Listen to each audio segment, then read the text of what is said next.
vede? Ecco, se mi aiutano, ecco, mi scusi, eccomi qua. Allora, dicevo, Don Paolo Degno Erede, quando era parroco ad Aquiligna, vicino a Trieste, accolse una ventina di profughi afghani e da lì cominciò anche la sua storia personale, la sua storia di fede. Allora, eccoci i protagonisti di questa sera, il cardinale Matteo Maria Zuppi, che adesso sale, che ringrazio per essere qua, è il presidente della CEI, che è la Conferenza Episcopale Italiana. Allora, so che lei ama farsi chiamare anche Don Matteo, ma io devo dire la verità che Eminenza si sieda dove vuole. Metti vicino a lei. Si siede vicino. Allora, e poi, grazie davvero. E dopo c'è il professor Vito Mancuso, che è amico, tutti amici, ma soprattutto un grande cuore e una grande persona, teologo, scrittore, filosofo e accademico. Benvenuto al professor Mancuso. E dopo l'onorevole, il dottor Roberto Scarpinato, magistrato, già procuratore generale di Palermo, che è qua. Grazie mille. Fresco di nomina, anzi tornato e tornerà in Parlamento. Allora, io volevo ricordare prima di tutto, prima i saluti, e un saluto importante che mi piace adesso leggervi, perché è il saluto del Presidente della Regione Massimiliano Fedriga, ed è davvero un bel saluto, e quasi, io l'ho letto prima, quasi un po' riassume questa serata. E il saluto è questo: dedicare il tradizionale convegno di settembre del Centro di Accoglienza e Promozione Culturale Ernesto Balducci di Giuliano alla memoria di Don Luigi di Piazza, oltre ad essere doveroso, è un regalo che la comunità regionale riceve, perché questa figura straordinaria di sacerdote, intellettuale, uomo di pace e di dialogo, sempre in ascolto agli ultimi, tanto ha seminato in Friuli Venezia Giulia, ricambiato da stima e affetto non solo da importanti esponenti della teologia, della cultura, del giornalismo, della magistratura, dell'economia, del sindacato e della politica, ma anche dalle tante persone che hanno potuto apprezzare la caratura e la grande umanità.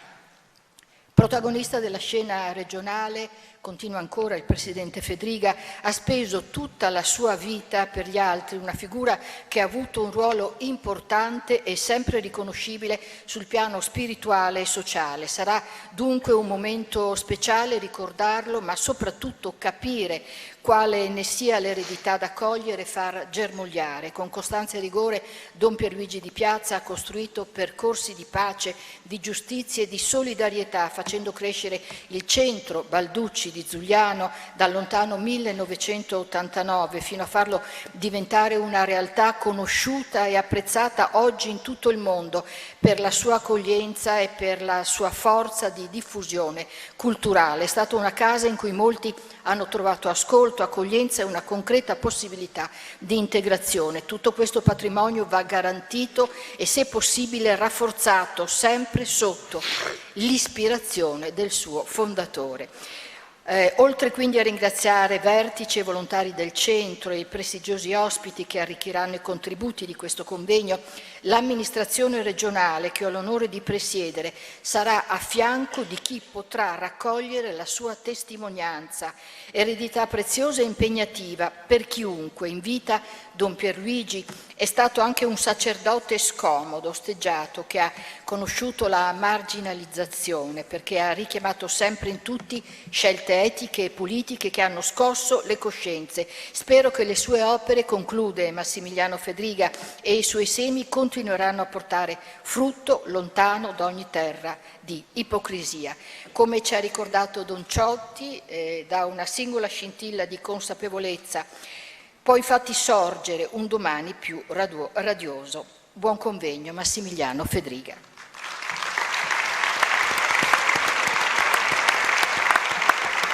Io per i saluti delle istituzioni chiamerei l'assessore Fabrizio Cigolot, e questo è anche il leggio di Pierluigi, lo conoscete perché lui è stato un po' il predicatore per tutti noi, l'amico di tutti noi, il compagno di strada. Assessore, molto piacere, eccoci qua. A nome del sindaco, ovviamente, Pietro Fontanini. Assessore Cigolot. Sì, buonasera a tutti. A nome del sindaco Fontanini porto il saluto. Vedo il teatro gremito. Non avevo dubbi quando mi hanno telefonato qualche mese fa che ci sarebbe stato questo ricordo di Don Di Piazza con ospiti così illustri. Ecco, il teatro era la sede idonea, il tempio della cultura, il più importante luogo che abbiamo qui nella nostra città per ospitare un gran numero di persone, ed era giusto metterlo a disposizione nel ricordo di Don Pierluigi Di Piazza, che io vedo lì, ecco, che ho conosciuto tanti anni fa, e che se vede tanta gente qui riunita vuol dire che ha dato dei segnali straordinariamente importanti. Però scusatemi, una digressione personale, ecco, una cosa che mi ha colpito. Io mi ricorderò questo 29 settembre, perché adesso sono andato a bere il caffè con Sua Eminenza, con il Cardinale, così, è stato un caso del tutto fortuito. Questa mattina ho avuto il piacere di ricevere in casa Cavazzini il senatore per una visita così, ecco, così non ufficiale alla Galleria d'Arte Moderna, ecco, quindi per me è davvero un'emozione, e se loro sono venuti qua, se questo è un momento così fortuito di incontro che ha voluto favorire Don Pierluigi, ecco, significa che c'è qualcosa di profondo che ci unisce, e questo valore di questo incontro speriamo che unisca sempre, che ci consenta sempre di più di unire le forze per la costruzione appunto di una società sempre migliore. Le sfide sono quelle che voi sapete meglio di me, sono complesse e chiamano la nostra attenzione e il nostro dovere di cittadini, di credenti, tutto quel che volete, a fornire delle risposte. Ecco, risposta alla stessa radice di responsabilità, di rispondere. Ecco, questa responsabilità io la vedo presente in voi. Ecco, io mi auguro che questo sia un segnale che possa sempre più diffondersi e allargarsi per questi comuni fini che prima ricordavo. Quindi grazie ancora per questo invito, per l'opportunità che date alla nostra città di condividere questo importante momento nel ricordo di Don Pierluigi. E un augurio, consentitemi solo una cosa, a Don Paolo, ecco, certo, che ha preso recentemente, ecco, l'incarico per il suo lavoro, e a tutti voi. Buonasera. Grazie al Comune per aver concesso gratuitamente appunto il Teatro Nuovo Giovanni da Udine. Io non lo so se c'è il prefetto perché non vedo, sono senza occhiali, ma in ogni caso quando arriverà, perché aveva avuto dei problemi, senz'altro lo faremo intervenire. Io adesso voglio chiamare, non ultimo ma primo degli ospiti questa sera, il vicario generale dell'Arcivescovo di Udine, Monsignor Guido Genero. Grazie davvero Monsignor Genero, perché la sua presenza è davvero importante. Prima abbiamo fatto parlare la politica e adesso facciamo parlare i sacerdoti per questo incontro che sta a cuore a tutti noi. Volentieri ti apre la parola in questo momento per dare un saluto a tutte e a tutti buonasera, e un saluto da parte dell'Arcivescovo Monsignor Andrea Bruno Mazzoccato e di tutta l'Arcidiocesi di Udine nelle sue varie componenti. Tanti e molteplici sono gli argomenti che questa sera verrebbero al cuore e alle labbra, oltre che alla mente e al cuore più profondo, ma io vorrei ricordarne brevemente tre. Prima di tutto, non credo di dire nulla di nuovo, ma è importante perché proprio la morte di Don Pierluigi ci richiama al fatto che egli è stato per tutta la vita un prete della nostra chiesa locale, vicario parrocchiale e poi parroco. Lungo tutta la sua esistenza ha continuato ad essere a servizio della fede dei nostri cristiani e cattolici, certo con il suo stile, anche con la sua autonomia, ma questo è un dato importante che non deve mai abbandonarci ma che non fa ostacolo a nessuna di quelle porte aperte che egli ci teneva così spalancate. Un secondo elemento molto semplice si riferisce alla mia esperienza personale. Sono stato compagno di seminario per tutti i lunghi anni di preparazione, perché eravamo anche coetanei. Esattamente, Don Pierluigi era più giovane di me di un mese. E dunque la nostra vita è stata parallela, anche se con le date poi e le scadenze eravamo un po' spaiati. Questa comunanza ci ha fatto collaborare per tanti anni, anche se poi nel ministero ciascuno ha fatto il suo cammino. Terzo elemento importante: Don Pierluigi era un Tiarniel di Tualis, e Tiarniel arreste e arresterà per sempre ta simpatie e anche ta solidità, ta stabilità dal suo carattere. Noi lo ricordiamo allora anche così, fine e delicato nelle sue relazioni, ma anche fermo e forte quando occorreva. Allora ben venga il suo ricordo per suscitare e far continuare. Del resto la nostra Chiesa rimane sempre aperta al dialogo anche con Don Paolo, come gli ho chiaramente manifestato, per i futuri sviluppi. Avevamo intrapreso proprio un anno fa il rinizio di un dialogo col Centro Balducci. Ci eravamo incontrati io, Don Pierluigi e il responsabile della Caritas diocesana per aggiornarci sulle iniziative reciproche e ci eravamo impegnati a trovarci ogni 6 mesi per queste comunicazioni importanti anche per un possibile migliore coordinamento. La fatalità poi ha voluto che altro si decidesse, ma continua la nostra volontà di ricordare e di continuare l'attività e la testimonianza di Don Pierluigi come uomo, come cittadino, come cristiano, come prete, come parroco e come iniziatore di socialità e di cultura così capace di seminare e di testimoniare a largo getto. Allora, mandi e grazie a tutti e buon lavoro. Mandi e grazie anche a lei, davvero, Monsignor Guido Genero, vicario generale dell'Arcivescovado di Udine. A te sono insidiosissime quelle scale, ma io forse con i tacchi un po' peggio. Allora, volevo dire, questa è una serata di emozioni, di ricordi, di affetti e soprattutto una serata per ricordare e tramandare l'eredità di Pierluigi. E allora lui ci ha lasciato, lo sapete, in una domenica di sole di metà maggio, no? Erano poco dopo le 13 e arriva questa telefonata e nessuno voleva ascoltare questa notizia, nessuno voleva crederci. Lui ci ha lasciato, sono sereno, mi affido, vi affido e voglio andare. E queste parole le ha affidate, le ha lasciate a chi era con lui nei suoi ultimi istanti di vita. E con lui c'era il fratello Vito Di Piazza, che invito a salire. E quando parlo di emozioni parlo proprio delle emozioni di un fratello che è l'alter ego, che è, come ho detto, l'amico, il confidente, il compagno di lotta, l'alleato, il sostenitore, e per essere istituzionali anche medico e già primario di medicina interna, che è anche questo un ruolo fondamentale nell'essere stato a fianco a Pierluigi. Vito.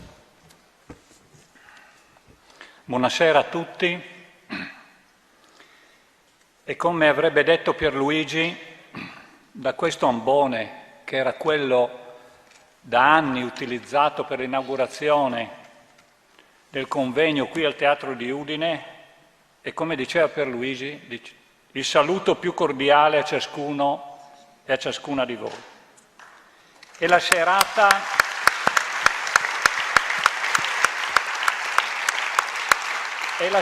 di apertura del convegno di settembre del Centro Balducci.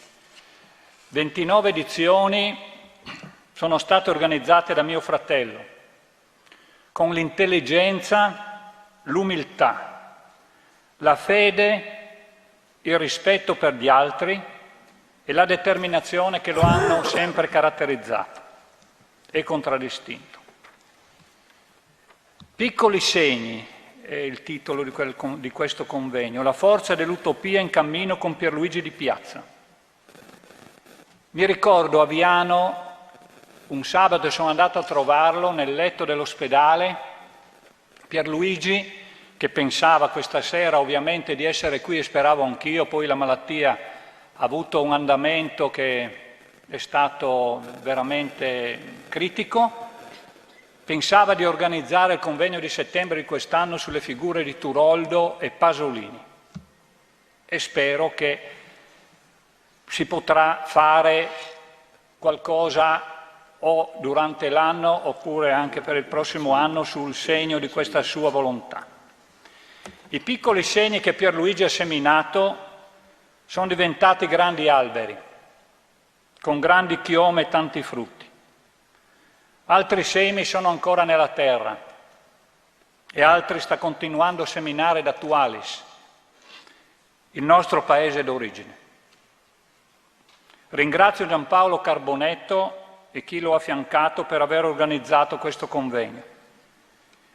E appunto, come dicevo, mi trovo a parlare dove per tanti anni ha parlato Pierluigi per presentare i convegni da lui organizzati, con analisi sempre lucide, puntuali, profonde, che ponevano domande, interrogativi, a cui cercava di dare anche risposte. Poi io e lui ci sentivamo.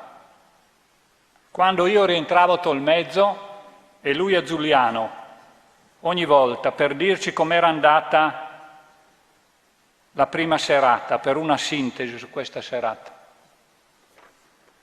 Ringrazio profondamente i tre importanti relatori di questa sera e la moderatrice Marinella Chirico.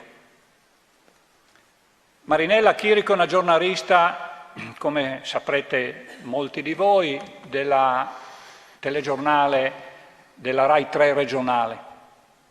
Ed è stata lei, con profondo dolore e commozione, alle 2 del pomeriggio, nel TG delle 2, nel TG3 delle 2, a dare l'annuncio alla Regione che Pierluigi era mancato.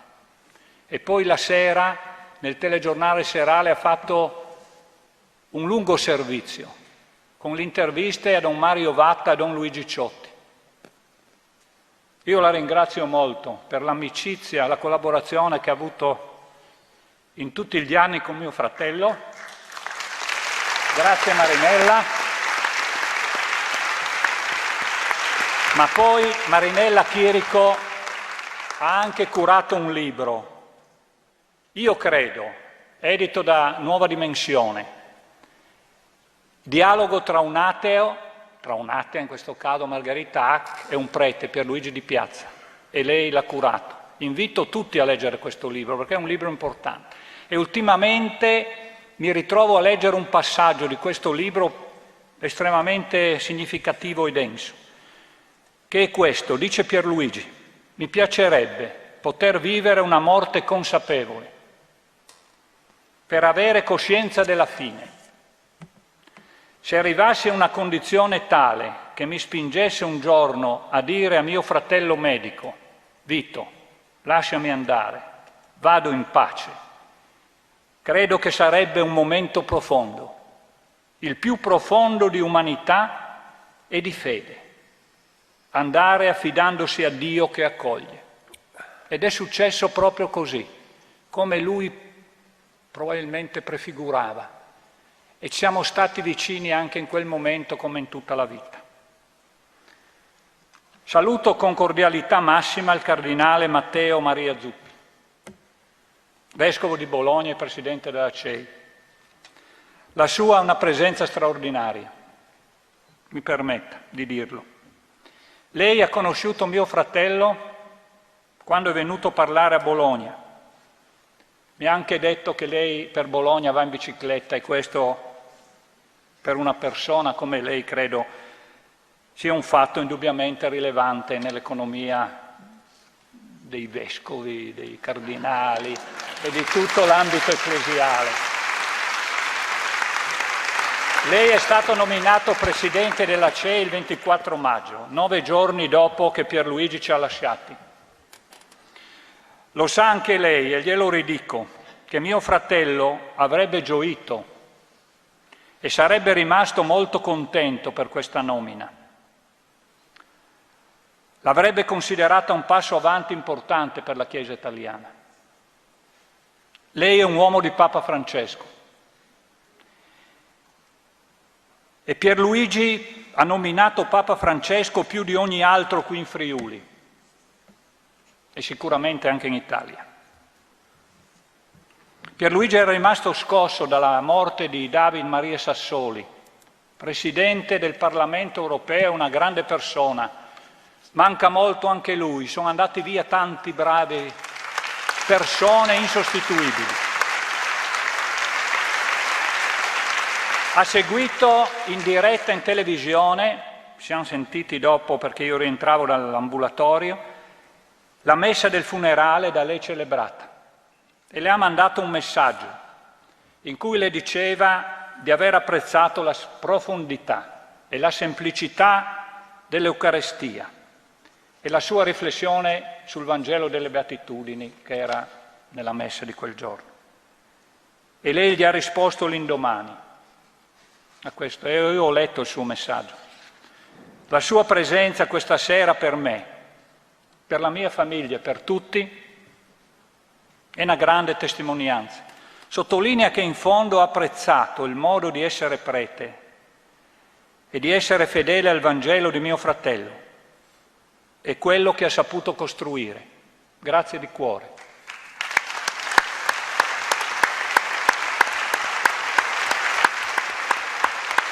Vito Mancuso, teologo, filosofo e tanto altro. Vito, ti devo dire una cosa questa sera qui anche in pubblico, ma è una cosa che sento da tempo negli incontri che abbiamo sempre avuto. Vito Mancuso è un uomo buono e mite, oltre che culturalmente elevato. Caro Vito, grazie per l'amicizia con Pierluigi e con me. Al Centro Balducci hai presentato tutti i tuoi libri, con l'introduzione densa e pregnante di mio fratello.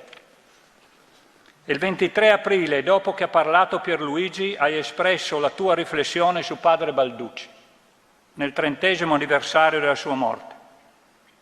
Quel pomeriggio così denso, Pierluigi lo aveva preparato dal letto dell'ospedale. E ho ancora negli occhi quando ti sei alzato in piedi e hai applaudito a lungo, assieme a tutte le persone presenti in una sala gremita, in un applauso interminabile, quando Pierluigi è uscito in carrozzina dalla sala. Applauso che esprimeva gratitudine, commozione, grande affetto per questo profeta. Grazie di cuore poi per essere venuto da Bologna portandogli dei fiori, a salutarlo a Giuliano, fermandoti vicino a lui per 2 ore. Lui ed io ti siamo tanto riconoscenti. Roberto Scarpinato, amico di Pierluigi, mi diceva Pierluigi, ho scritto un messaggio a Scarpinato e subito dopo mi ha chiamato e proseguiva. Pensa, un uomo con tanti impegni e problemi come lui è così disponibile. Sappia che lo sentiva molto vicino. E mi ha ben descritto quando siete stati assieme 1 ora nell'appartamento Palermo, blindato, voi due da soli. Mi ha descritto il terrazzo in cui lei ha delle piante, che siete usciti lì, su questo terrazzo. E poi mi ha detto anche di quando l'ha incontrato in procura, in un momento particolare, dove aveva nella stanza blindata una branda per dormire e dove era stata anche manomessa una telecamera di sorveglianza. Lei ha anche scritto la prefazione a un libro dal titolo Umanità di Dio, che raccoglie una parte dei commenti domenicali ai Vangeli che Pierluigi ha scritto per 30 anni, prima sul Gazzettino del Friuli e poi sul Messaggero Veneto. Dice Pierluigi nell'introduzione del libro: una gratitudine particolare a Roberto Scarpinato per la sua presentazione. Un magistrato antimafia così impegnato ed esposto che afferma di non aver trovato Dio perché non può trovarlo in un determinato Dio ecclesiastico e di non aver però mai smesso di cercare Dio perché non può rassegnarsi ad una vita che non abbia un senso ultimo che travalichi l'esistente.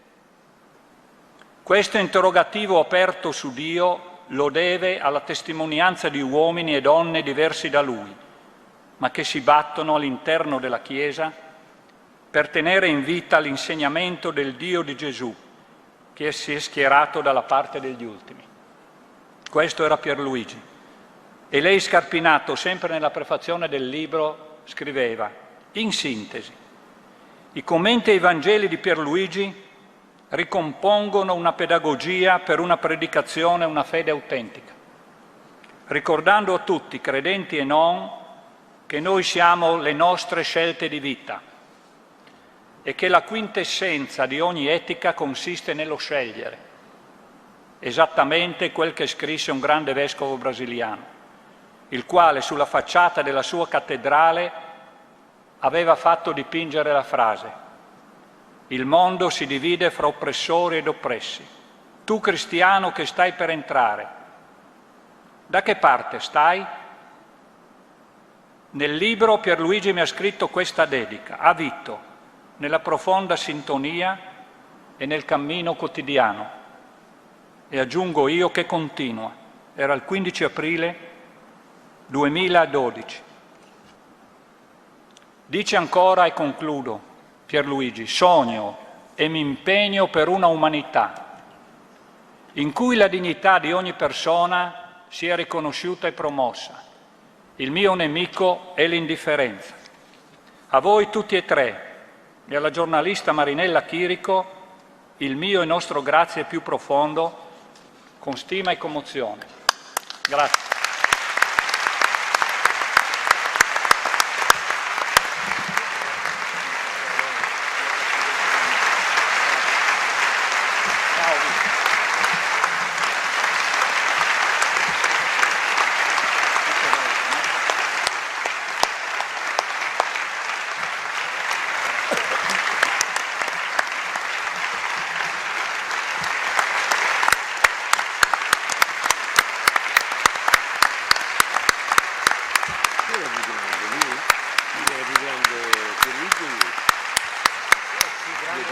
Sai Vito, devo dirti che per me è stato un onore immenso aver incrociato la strada di Pierluigi. Si diceva, voglio anche ricordarlo, chi era vicino a Pierluigi proprio negli ultimi momenti. C'era Suor Marina che da 14 anni era assieme a Pierluigi, c'era la cognata Lea, c'era l'infermiere Paolo e poi col cuore c'era tutto il centro Balducci. Io adesso qua faccio un applauso a tutti voi, ai volontari e a tutti quelli che hanno sostenuto e sosterranno ancora questa opera, grande opera di Pierluigi.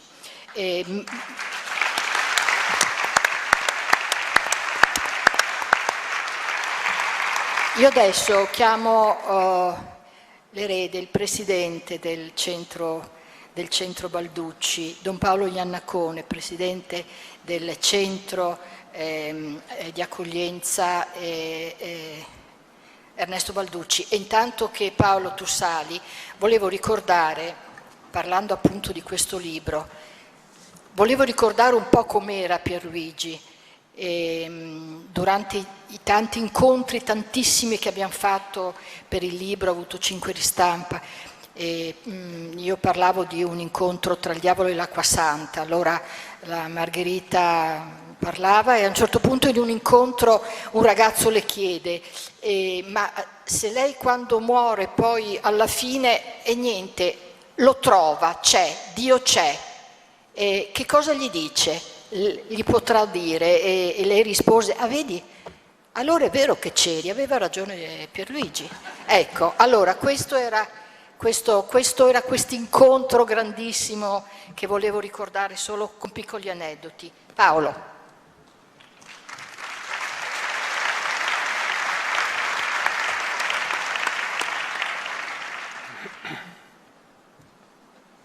È un po' faticoso, cominciare dopo questi interventi.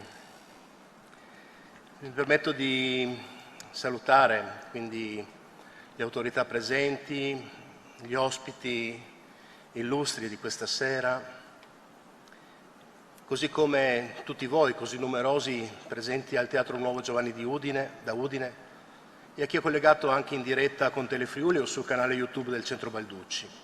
Ecco, a voi un grato e fraterno saluto di pace. Sono qui questa sera a testimoniare la riconoscenza di un'amicizia, quella con Pierluigi Di Piazza, che mi lega da anni e che riconosco quanto sia cresciuta grazie a momenti di condivisione da lui promossi con altri amici preti del Friuli Venezia Giulia e del Veneto orientale. Veri e propri laboratori di umanità, dove nel condividere tutto, gioie e speranze, così come fragilità e sofferenze, ma anche tristezze e angosce nostre e soprattutto di poveri, emarginati, esclusi e senza voce del nostro mondo, siamo veramente cresciuti in quella fraternità universale che sola dà senso e gusto alla vita. Laboratori di umanità che hanno portato a comunicare con umiltà, una volta all'anno, nella lettera di Natale, vissuti e riflessioni perché l'io sia sempre più un noi capace di farci uscire dall'indifferenza verso migranti, profughi, rifugiati, nomadi, poveri, ammalati, carcerati, omosessuali, disabili, tribolati e verso chiunque viva una dimensione di emarginazione e discriminazione. Questo convegno per noi è veramente importante. L'ha già ricordato Vito prima, è l'anno che ricorda i 30 anni dalla morte di padre Davide Maria Turoldo, i 100 anni dalla nascita e 30 dalla morte di quel profeta toscano che è Ernesto Balducci, a cui il centro è intitolato. Ecco, a loro si voleva anche dedicare questo convegno. Poi è stato necessario un cambiamento di programma, perché è pur vero che sono trascorsi 30 anni da quando è iniziata l'avventura del Centro Balducci. E questo lo abbiamo detto già, è anche il primo convegno di settembre che ci vede senza Pierluigi, il suo fondatore. Prete che ha saputo abitare le frontiere. Uomo di pace che ha voluto dialogare con tutti nella consapevolezza che l'altro è un dono. Fratello degli ultimi, che egli ha voluto servire accogliendo i loro volti, le loro storie, le loro grida. Probabilmente se fosse qui non esiterebbe a ricordare con sofferenza il dramma dei poveri, dei senza tetto, di milioni di donne e uomini costretti a scappare dalla loro terra, ma oggi soprattutto del collasso dell'accoglienza, particolarmente evidente in questa regione, che porta all'abbandono di migliaia di persone in strada, costrette a vivere all'addiaccio o ammassate in caserme, creando situazioni di estrema gravità che vanno a ledere l'integrità e la dignità delle persone stesse. Pierluigi, io l'ho incontrato una settimana prima della sua prematura partenza da noi. Sono stati brevi e intensi minuti, dove ogni parola pronunciata con fatica aveva il peso di una vita donata, dove lo sguardo, sorridente anche su un volto sfigurato dalla malattia, nemmeno in quei ultimi momenti era concentrato su se stesso. Paolo, che cosa pensi della guerra in Ucraina? Che cosa possiamo fare? E poi la sua risposta: siamo chiamati a fare piccoli segni.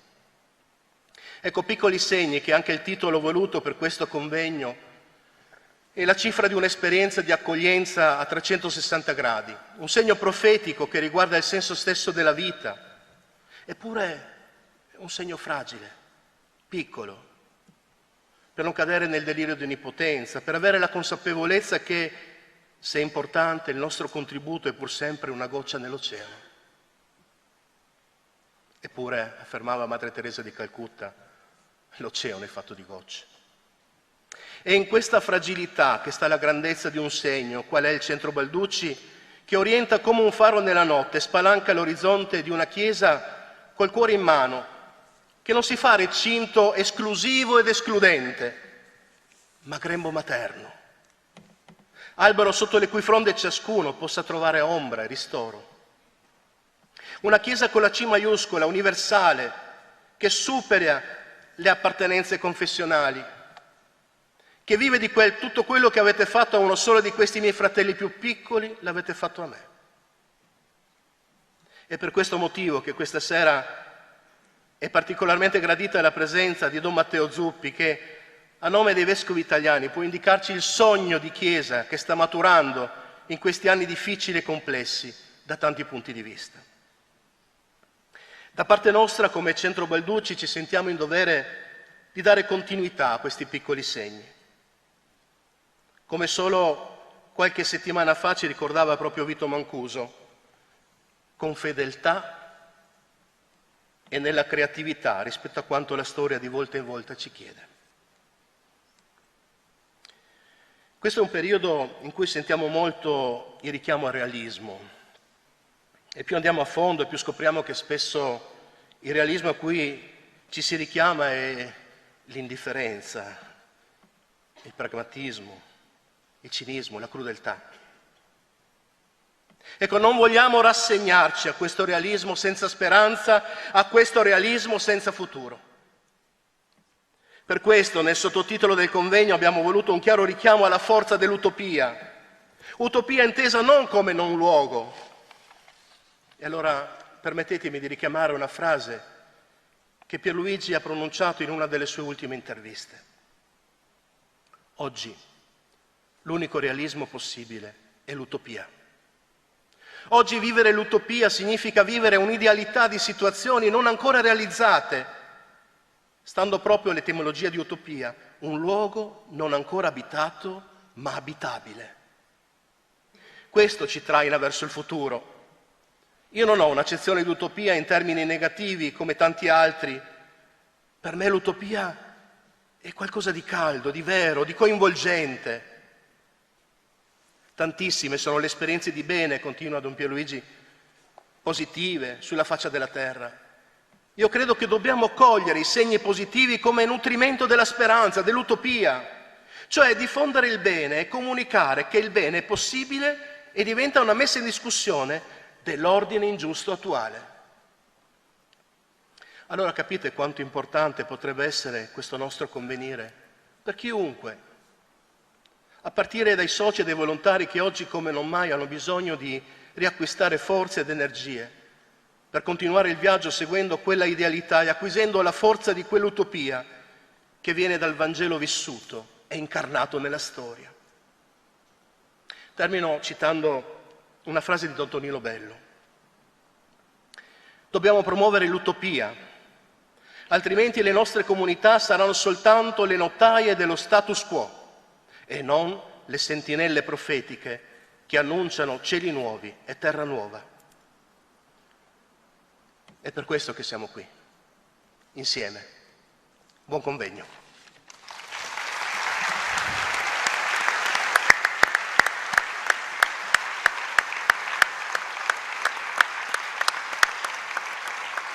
Grazie Paolo, grazie a Don Paolo Iannacone e soprattutto buon lavoro.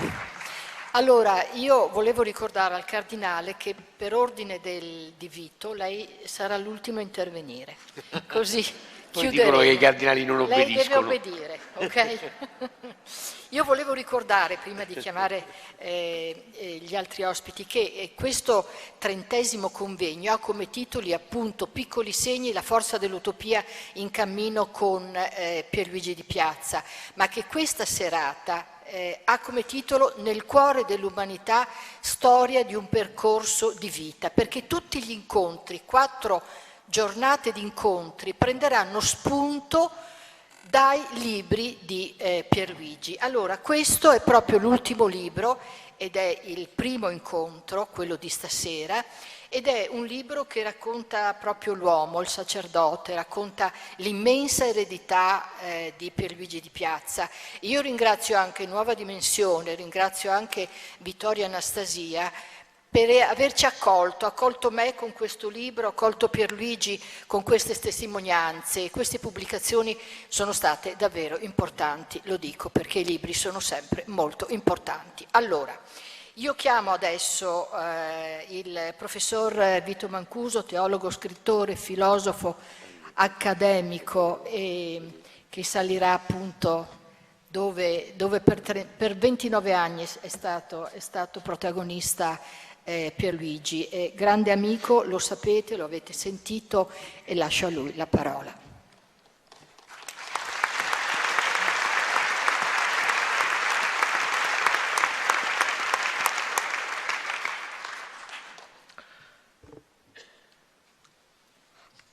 Prendo la parola con un po' di trepidazione. Ho pensato a lungo queste cose e pensando a lungo queste cose che adesso che ho preparato in questi 4 fogli, ho riflettuto che era necessario dire queste cose che adesso vi dirò, che contengono anche un po' di asprezza, di asperità, cose poco diplomatiche. Ma Pierluigi non era diplomatico, era aspro a volte, mite, dolce, ma anche, sì, anche ruvido in certi momenti. E quindi io penso che la maniera migliore per me, io non parlo solo per me, non so per altri, ma la maniera migliore di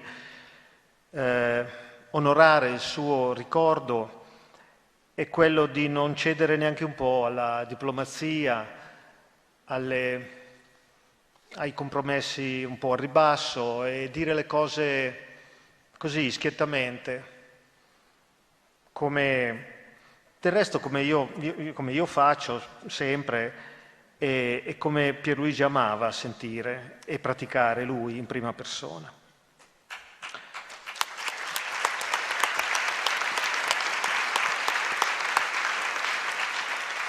Allora prendo la parola con trepidazione per parlare in onore di Pierluigi Di Piazza e non ho detto Don Pierluigi, ho detto Pierluigi Di Piazza, nome e cognome, senza nessun titolo, perché Pierluigi non voleva titoli.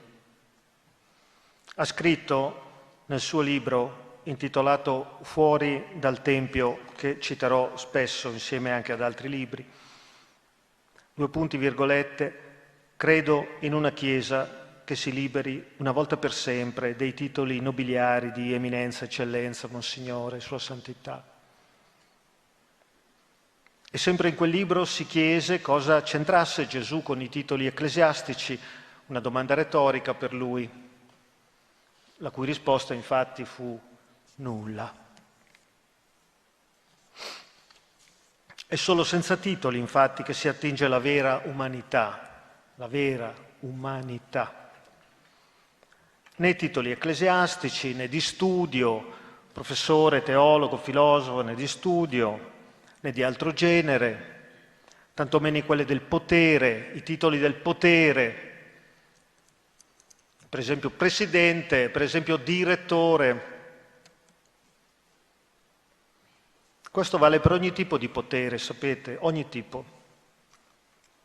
compreso quello del centro fondato da Pierluigi, il centro Balducci di Giuliano. Anche lì ci può essere una logica di potere, anche questa associazione può correre il rischio di essere dominata dalla logica del potere espressa dai titoli. E a quanto mi è dato sapere, lo sta correndo in questi giorni, realmente. Vedete, io non rappresento nessuno, solo il mio pensiero. E se sono qui è perché sono stato invitato per il legame con Pierluigi, che mi invitava tutti gli anni, Vito l'ha ricordato, al centro Balducci, e con il quale ho vissuto un rapporto di vera amicizia. L'amicizia è una delle cose rare. Noi diciamo gli amici, no, è una cosa rara l'amicizia, molto rara, come l'amore, molto raro. E qualche volta però avviene, no? L'amicizia, che è quella dimensione di... è difficile descrivere l'amicizia. Aristotele ha scritto ben 2 libri nell'Etica Nicomaco, l'8° e il 9° per descrivere l'amicizia. Parentesi, se non li avete letti, leggeteli, sono le cose più belle sull'amicizia che l'umanità abbia mai prodotto. È un fluido, è un sentimento di uguaglianza, ci si sente uguali. Senza uguaglianza non c'è amicizia, l'uguaglianza. È come uno specchio l'amico. E grazie all'amicizia con Pierluigi io sono diventato amico di alcune persone a lui più vicine, in particolare suo fratello Vito e Suor Marina, di cui grazie all'amicizia con Pierluigi appunto sono diventato amico, perché l'amicizia è come un fluido, è come, sapete, la legge, la dinamica dei vasi comunicanti, ecco, i vasi comunicanti, così, i cuori comunicanti, le anime comunicanti. Infatti l'amico di un tuo amico spesso entra in sintonia anche con te, non dico diventa amico perché è una cosa rara, ma entra in sintonia. Pierluigi è stato uno degli uomini migliori che io abbia conosciuto, e ne ho conosciuti ormai tanti. Quindi io ritengo necessario parlare con tutta franchezza e dichiarare che il senso di polemica, il senso di difficoltà, anche il senso di disgregazione, perché il fatto che Suor Marina se ne vada domenica e per un certo periodo non sia più al centro Balducci, questo senso di disgregazione, di polemica, queste cose che si stanno vivendo all'interno del centro Balducci, tutto questo non è degno di Pierluigi e della sua memoria. Io non voglio cercare né colpevoli né...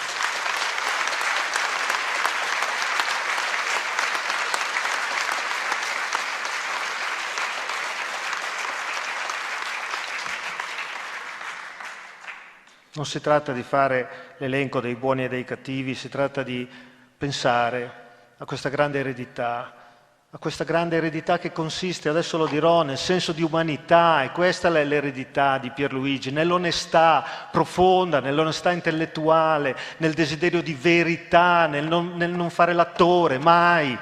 Ecco, queste cose sono potenti e questa è l'eredità vera, profonda di Pierluigi.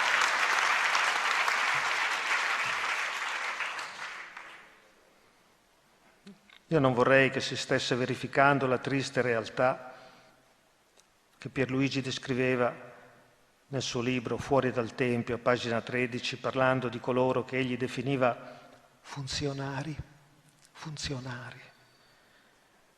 e diceva così: coloro che sfoggiano il proprio titolo allo scopo di occultare intrighi e corruzione. Quindi lo ripeto, è solo senza titoli, è solo mettendo in gioco la propria umanità nel modo più autentico, senza mentire, senza volere titoli, senza volere potere, volendo solo servire, che si può portare avanti senza tradirlo il lavoro di Pierluigi. A proposito del suo lavoro vi leggo ora una frase di Vassili Grossman, scrittore russo, ucraino e ebreo al contempo. Ogni tanto ne parlavo a Pierluigi, ma temo che non abbia mai letto i libri di Vassili Grossman. Gli dicevo: Pierluigi, leggi un po' di narrativa, prenditi delle vacanze. Era tutto pieno del suo lavoro, e anche quando leggeva le cose inerenti al suo lavoro, una dedizione assoluta. Va bene, Vassili Grossman dice così, in uno dei suoi ultimi racconti, dice così, parlando di sé, della sua generazione, 2 punti, virgolette: che cosa diremo al cospetto del tribunale del passato e del futuro, noi uomini vissuti nell'epoca del nazismo? Non abbiamo giustificazioni. Diremo che non c'è stata epoca più dura della nostra, ma che non abbiamo lasciato morire l'umano nell'uomo. Continuiamo a credere che vita e libertà siano una cosa sola, che non ci sia nulla di più sublime dell'umano nell'uomo. Fine della citazione, che si trova in un racconto intitolato La Madonna Sistina del 1955. Queste parole bellissime io le applico a Pierluigi. Egli non ha mai lasciato morire l'umano nell'uomo, l'ha sempre servito al di sopra di ogni altra cosa. Da prete amava anzitutto definirsi laico. Leggo da pagina 35. Mi definisco laico, mi sento laico. Però subito aggiungeva: e anche prete. Specificando che quel anche non voleva essere una presa di distanza, no, voleva essere la chiave di interpretazione dell'essere laico e prete al contempo. Ecco le sue parole, pagina 36 di Fuori dal Tempio. Anche prete deriva dall'essere il più possibile uomo, con un'umanità profonda, matura, capace di relazione. E ancora, pagina dopo, per tutti noi, donne e uomini, dovrebbe essere sempre prioritario questo interrogativo: qual è il nostro progetto di umanità? Ma vedete, mi permetto di dire io, Vito Mancuso, questa bisognerebbe porla alla prima persona singolare. Qual è il mio progetto di umanità? Che essere umano voglio essere? Con un titolo o voglio essere un uomo? Vero. E infine, riferendosi all'essere prete, Pierluigi, pagina 38, si è detto che essere prete significa essere un uomo di Dio. Io preferisco dire uomo di Dio e uomo tra gli uomini e le donne con cui cammina nella storia. Ecco quindi Pierluigi che si definiva anzitutto laico perché voleva sottolineare qual era l'obiettivo del suo essere prete: arrivare a essere profondamente uomo. E ci riusciva, e le persone se ne accorgevano. Chiaro che sì, le persone se ne accorgevano. Incontrando Pierluigi incontravano che cosa? Platone avrebbe detto lo splendore del vero uomo. Prendiamo per esempio Margherita Hack, già ricordata, famosa per il suo ateismo, con la quale Pierluigi ha scritto un bellissimo libro, appunto a cura di Marinella Chirico, certo. Ebbene, all'inizio di quel libro Margherita si rivolge così a Pierluigi, pagina 9. Mi trovo molto d'accordo con te, Pierluigi.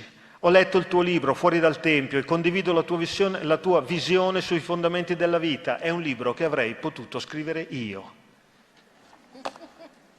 Va bene? Ecco l'umano nell'uomo, che unisce le persone autentiche a qualunque fede o non fede appartengono. È questa la meta.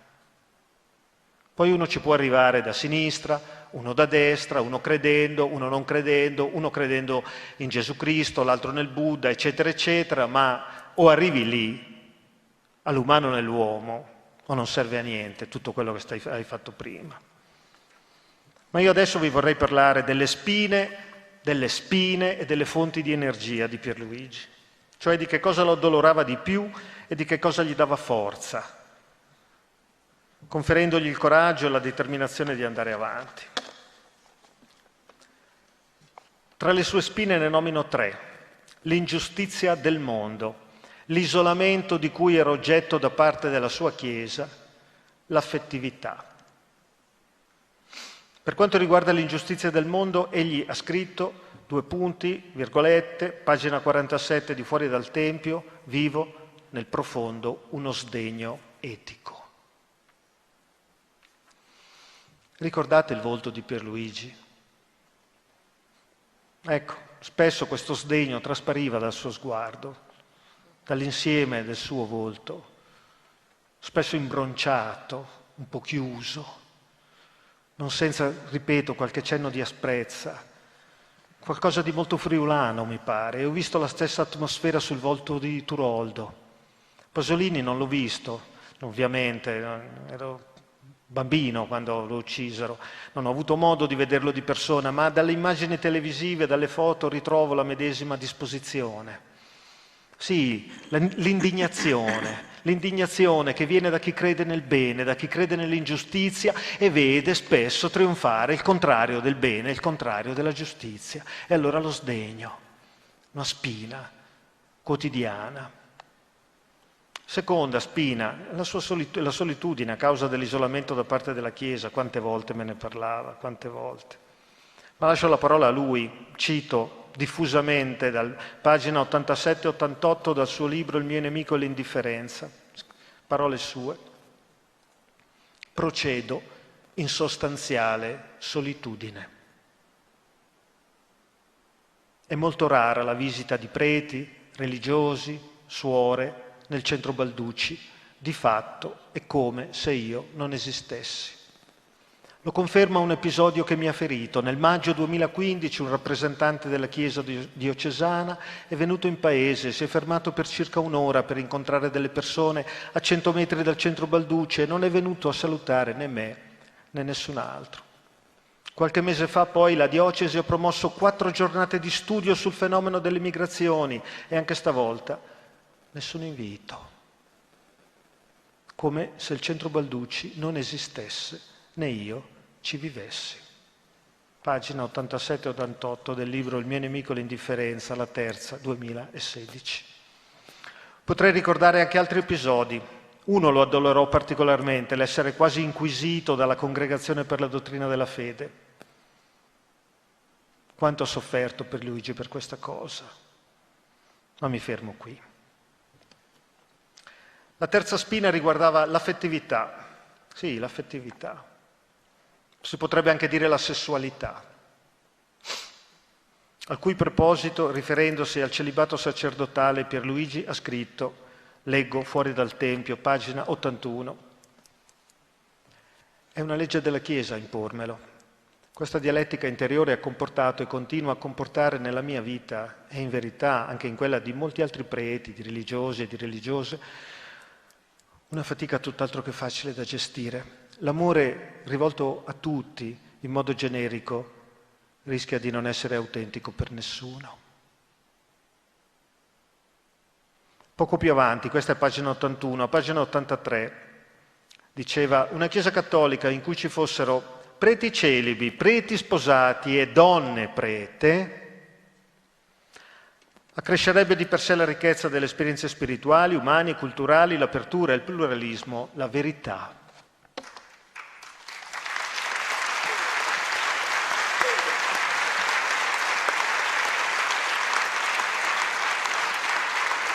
Veniamo alle sue fonti di energia, l'ultimo punto, poi concludo, le sue fonti di energia. Perché lui si pone una domanda molto bella che penso che tutti noi qua dentro ci dovremmo porre adesso, stasera, quasi ogni momento sto esagerando, ma insomma spesso nella nostra vita la domanda è questa: da dove è venuta, da dove viene la forza? Da dove viene la forza? Ogni essere umano dovrebbe porre a se stesso questa domanda: da dove viene la mia energia? Da dove scaturisce la mia motivazione? Che cosa mi fa agire? È il mio ego? Alla ricerca di potere, o come oggi si dice di visibilità? O è una sorgente più pura? Perché è chiaro, ognuno di noi qua dentro, e anche quelli fuori, ma ognuno di noi è la sua motivazione, il suo desiderio. È l'equivalenza tesoro-cuore istituita da Gesù, no? Dov'è il tuo tesoro, là sarà anche il tuo cuore. Ma uno potrebbe dire anche dov'è la tua forza, dov'è la tua energia, là è anche il tuo cuore. Ecco, Pierluigi si chiedeva appunto da dove viene la forza, si chiede. E si risponde così, a pagina 41 da fuori del Tempio. Individua 3 fonti di energia. Ecco le sue parole. Primo, la famiglia, l'esempio di disponibilità gratuita verso gli altri, di sobrietà e semplicità dei miei genitori.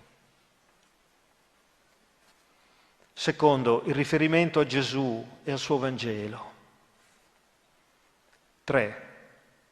L'esemplarità di tante donne e uomini, maestri e testimoni. Io adesso sui punti 2 e 3, cioè Gesù e i testimoni, non mi soffermo, se non per dire che Pierluigi era veramente affascinato da Gesù, veramente, del suo Gesù liberatore.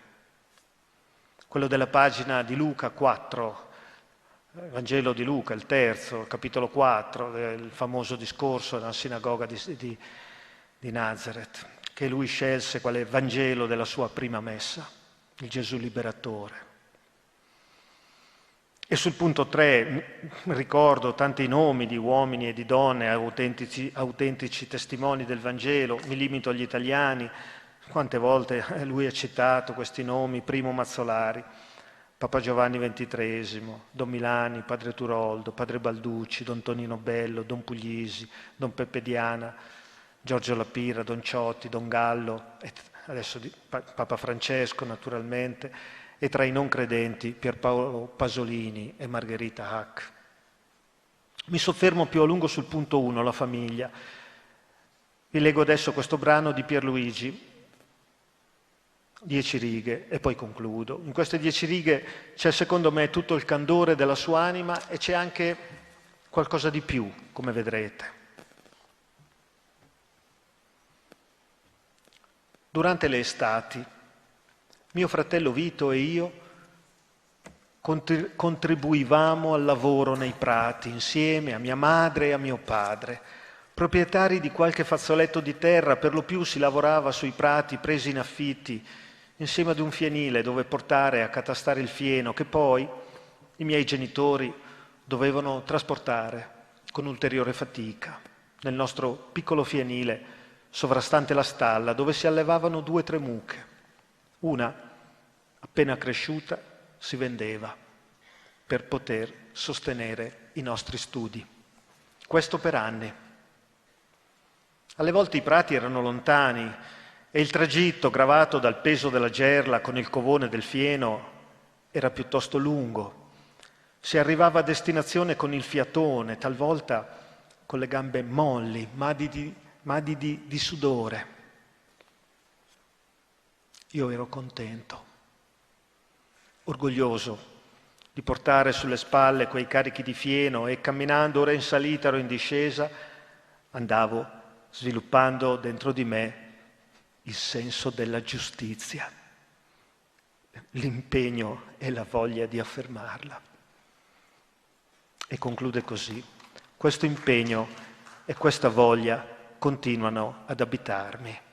Sono convinto che l'idea del Centro Balducci sia nata proprio a partire dalla sensibilità, le spinte e le motivazioni maturate nella nostra casa di Tualis, fuori dal Tempio, pagina 48. Ricordiamoci sempre queste parole, non tradiamole, lo dico a tutti noi e in particolare a chi è affidata oggi l'eredità dell'opera di Pierluigi.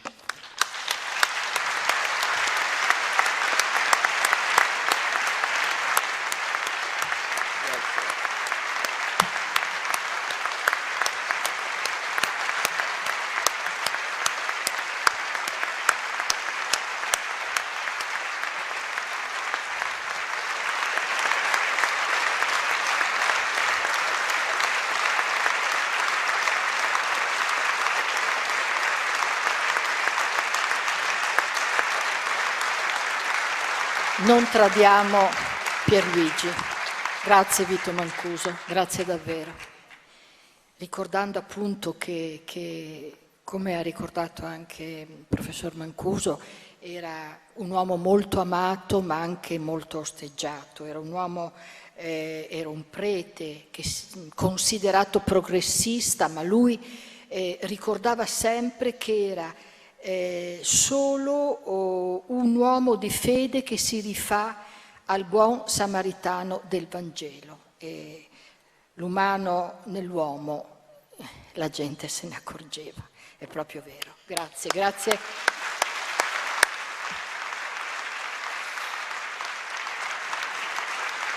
Allora, si diceva amato e osteggiato, allora un magistrato contro, testimoniare anche il nostro Don Pierluigi Di Piazza, a ricordare l'eredità. Allora, il dottor Roberto Scarpinato, magistrato, già procuratore generale di Palermo e anche senatore riconfermato.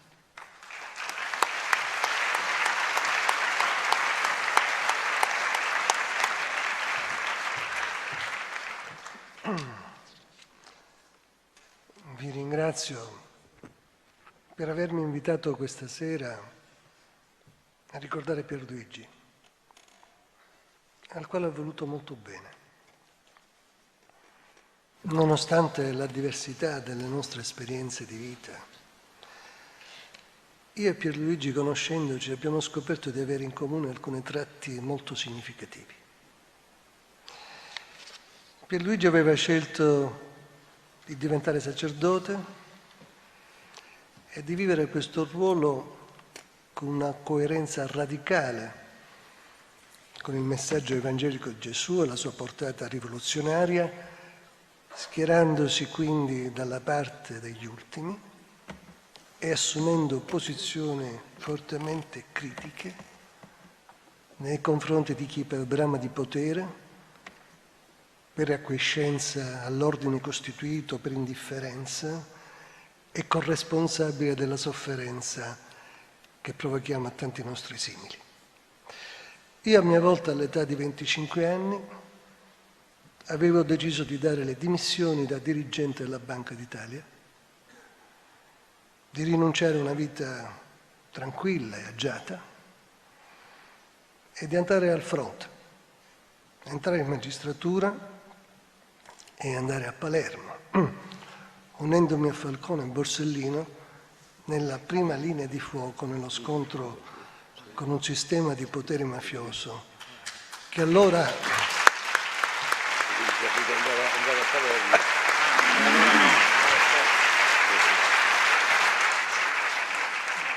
sembrava una sorta di impero del male, un'armata invincibile che seminava terrore e morte, falcidiando chiunque si apponesse ai suoi voleri.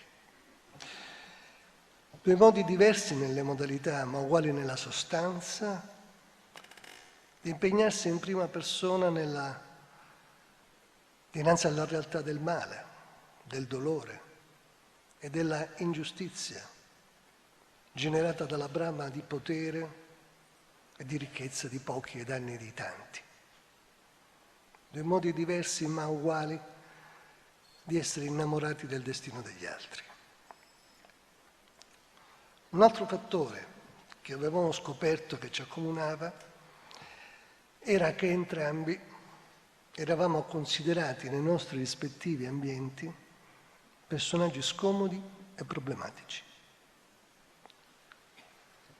Durante le nostre conversazioni, anche telefoniche, Pierluigi mi raccontava a volte le vicende che gli avevano provocato sofferenza e di cui aveva voluto lasciare testimonianza nei suoi scritti.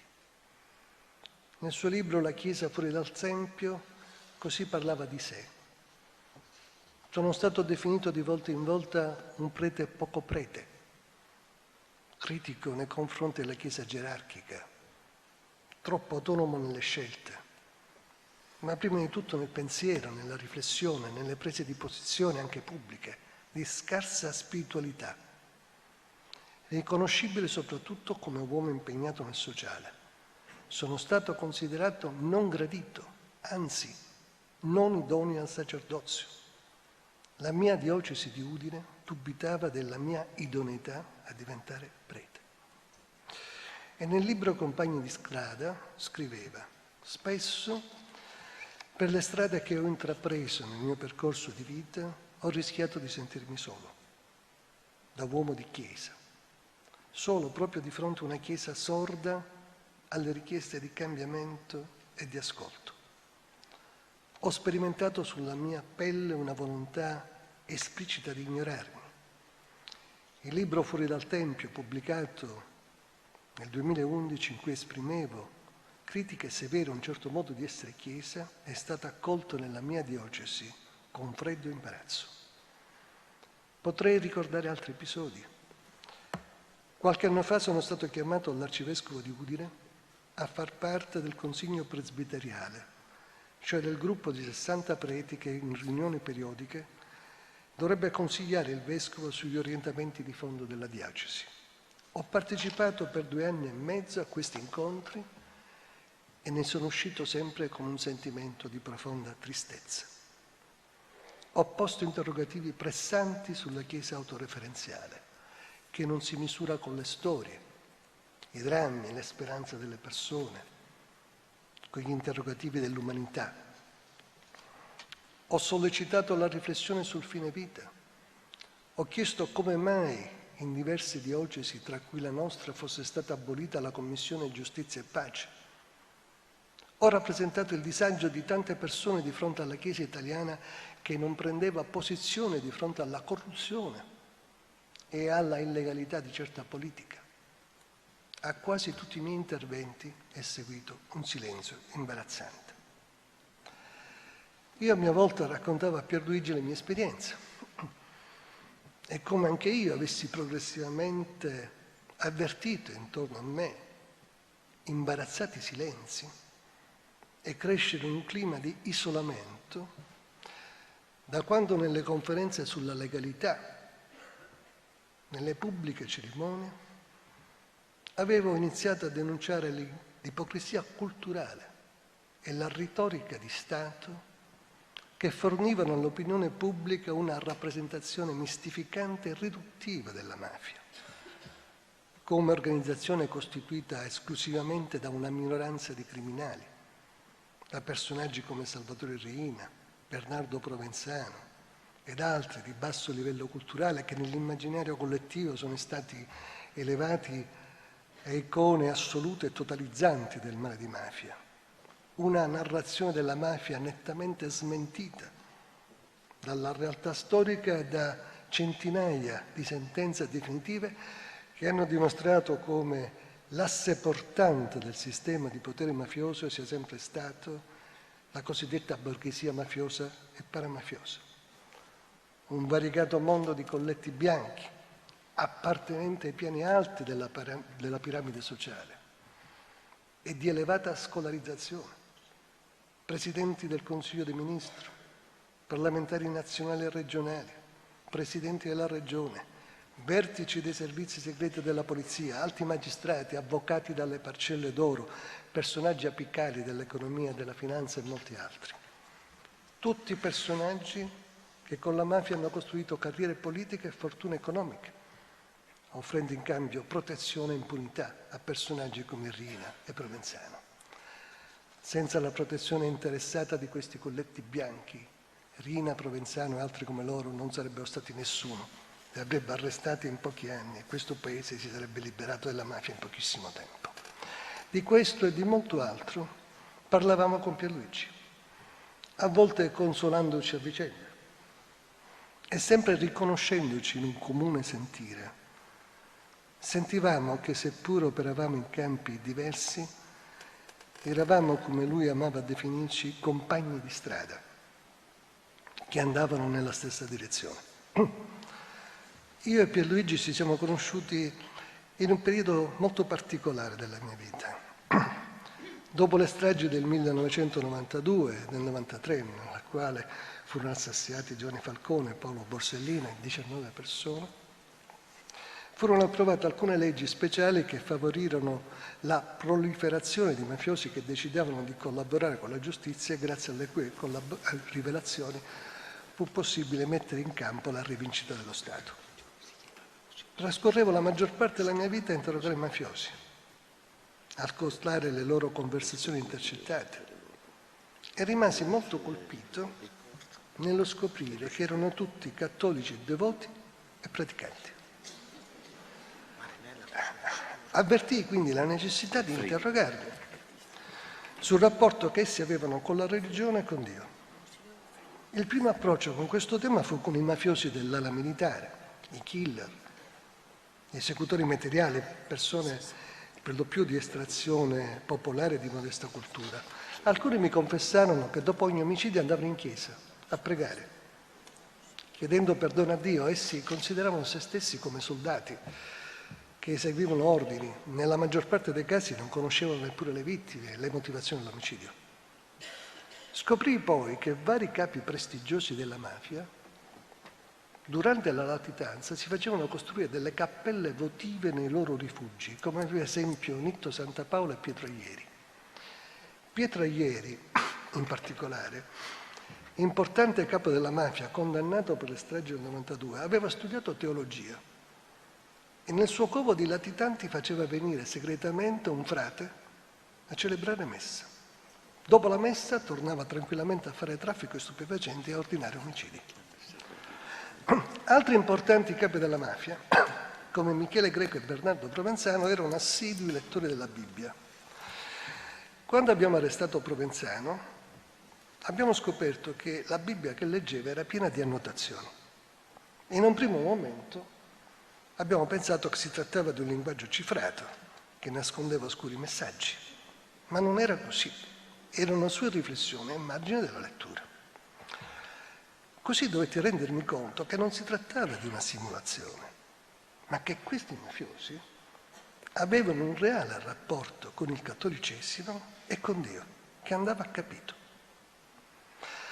La mia sorpresa aumentò quando, col passare degli anni, ho cominciato a conoscere i collaboratori di giustizia e i mafiosi di estrazione borghese, quelli che appartengono alla cosiddetta borghesia mafiosa, quindi medici, avvocati, commercialisti, architetti, imprenditori, persone di elevata scolarizzazione, persone che hanno frequentato le nostre stesse scuole e che affollano i migliori salotti.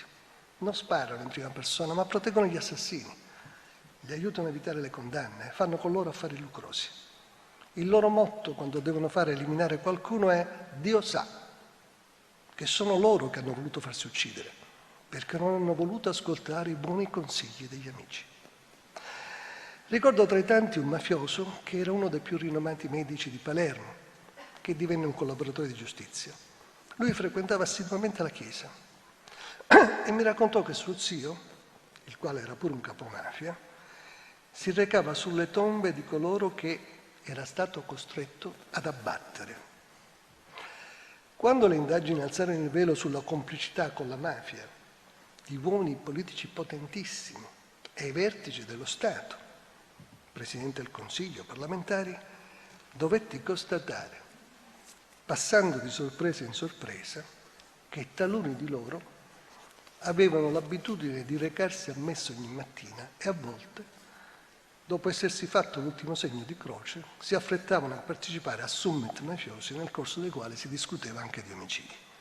A questo punto ero stato costretto a pormi una domanda.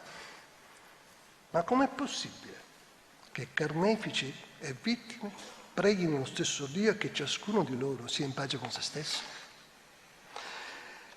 Riflettendoci sopra mi resi conto che, a ben vedere, il rapporto dei mafiosi con Dio era solo la punta estrema di un problema più complesso e vasto. Cattolici praticanti che si sentivano in pace con se stesso non erano infatti soltanto i mafiosi, ma anche tanti altri autori di gravi crimini contro la società e l'umanità, ad esempio i grandi corruttori. La corruzione è un grave peccato contro la solidarietà sociale. I soldi pubblici destinati a creare posti di lavoro, a finanziare servizi pubblici essenziali come la sanità, la scuola, gli asili nido, vengono distolti dalle loro finalità sociali e illecitamente depredati per fini di arricchimento privato. Miliardi di euro bruciati nel buco nero della corruzione equivalgono a migliaia di posti letto tagliati negli ospedali, a centinaia di aule scolastiche soppresse, a migliaia di asili nidi mancanti e così via. Anche tanti, troppi di questi politici e pubblici amministratori corrotti erano cattolici devoti e praticanti.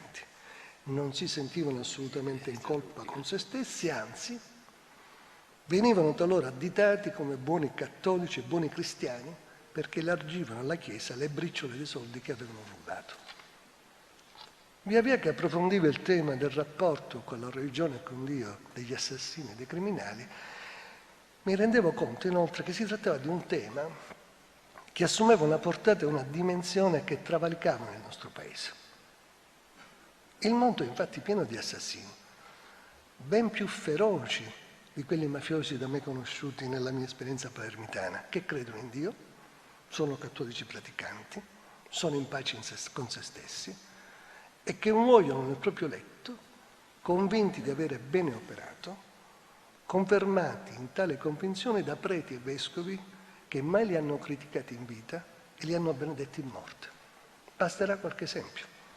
Che dire del dittatore del Cile, il generale Augusto Pinochet, responsabile di stragi di massa, il quale nel corso della sua vita dichiarò sempre di essere un buon cattolico, di essere in pace con se stesso e con Dio, e che nel letto di morte fu benedetto da un alto prelato come un uomo che aveva operato per il bene della patria. E che dire dei generali argentini, autori di un colpo di Stato che li portò al potere in Argentina dal 1976 al 1981, che trucidarono migliaia di giovani, ordinando che fossero scaraventati da aerei in volo nell'oceano.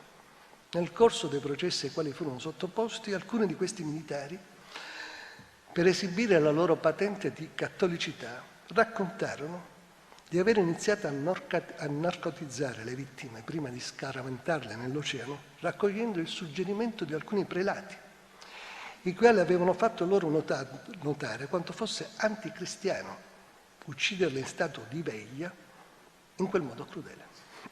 Il quesito iniziale, ovvero come fosse possibile che vittime e carnefici preghino lo stesso Dio e siano in pace con se stessi, non riguardava più soltanto Palermo e la realtà mafiosa, ma si dilatava nello spazio e nel tempo, diventato universale. Ed era un quesito che, almeno per me, esigeva una risposta. Di tutto questo parlavo con Pierluigi, confrontandomi con lui, esponendogli le conclusioni alle quali ero pervenuto e ascoltando le sue preziose osservazioni.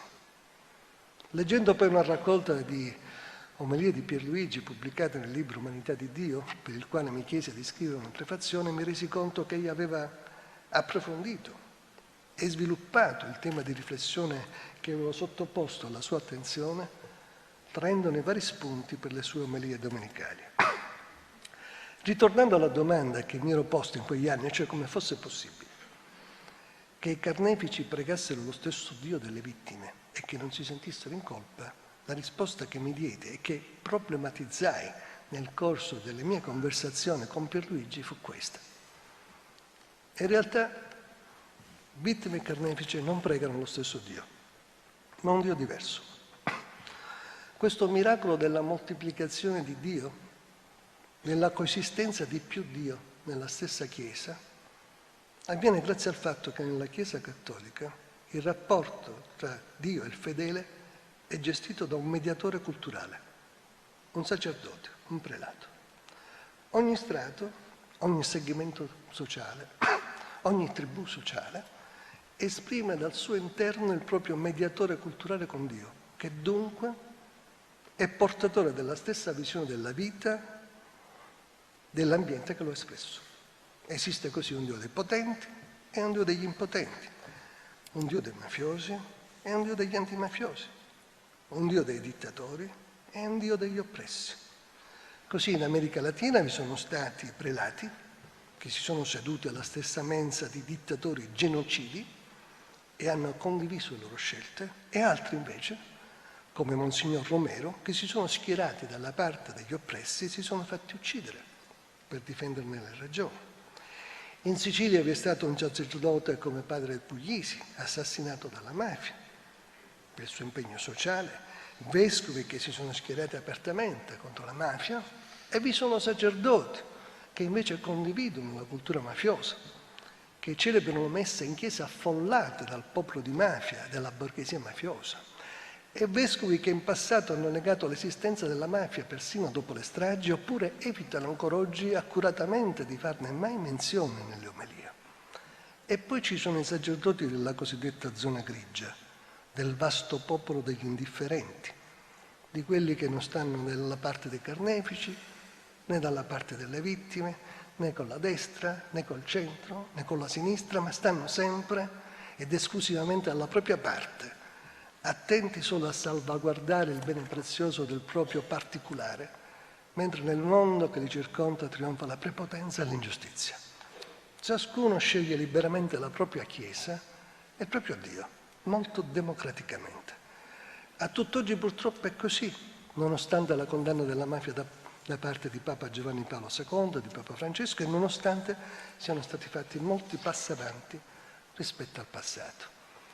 Ci troviamo così dinanzi a una sorta di politeismo occulto e segreto. Con Pierluigi concordavamo sul fatto che questa sorta di politeismo occulto, che consente a ciascuno di scegliersi il Dio che più gli aggrada, è possibile anche perché, tranne alcune eccezioni, la predicazione evangelica ha un taglio generalista che consente a chiunque un approccio non problematico.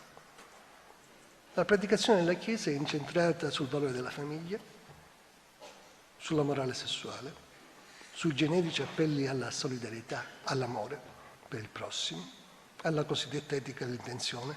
È una carità comoda perché si traduce quasi sempre nella cultura dell'elemosina.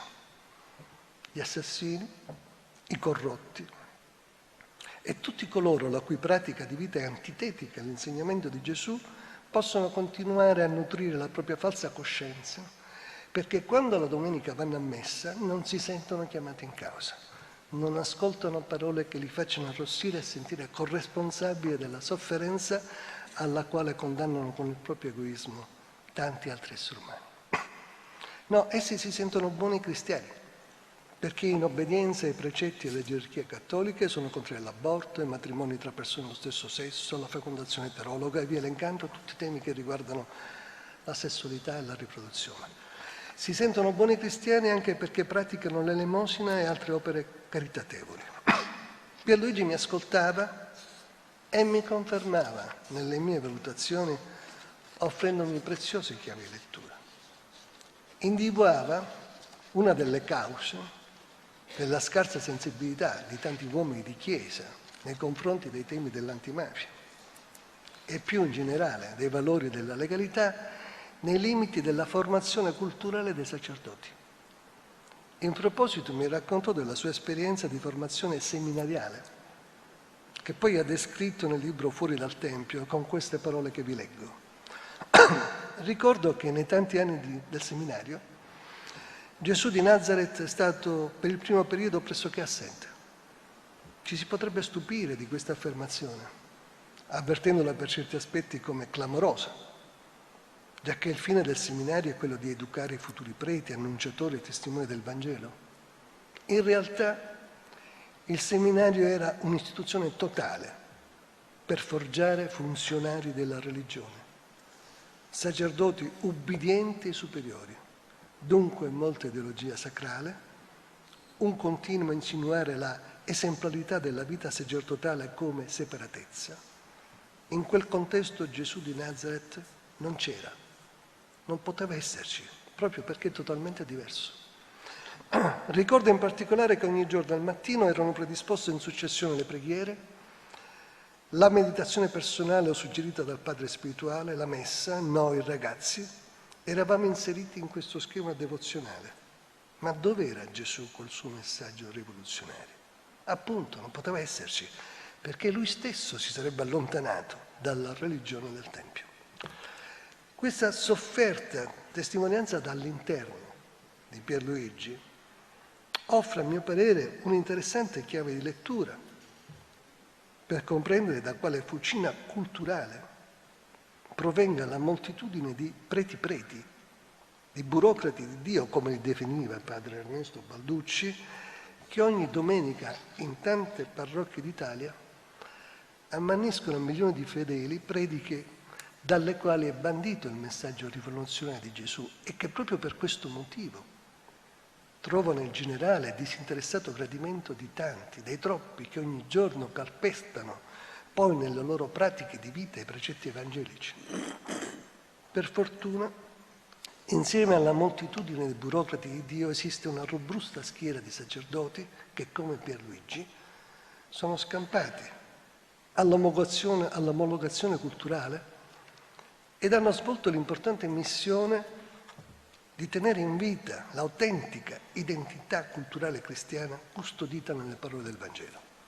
Questi preti poco preti sono stati spesso vissuti come presenze scomode alle alte gerarchie ecclesiastiche e come causa di frequenti imbarazzi, come Pierluigi ha testimoniato. E in effetti, a leggere le prediche domenicali di Pierluigi raccolte nel libro Umanità di Dio, di cui su richiesta di Pierluigi scrisse la prefazione, si può ben comprendere il motivo di questi imbarazzi.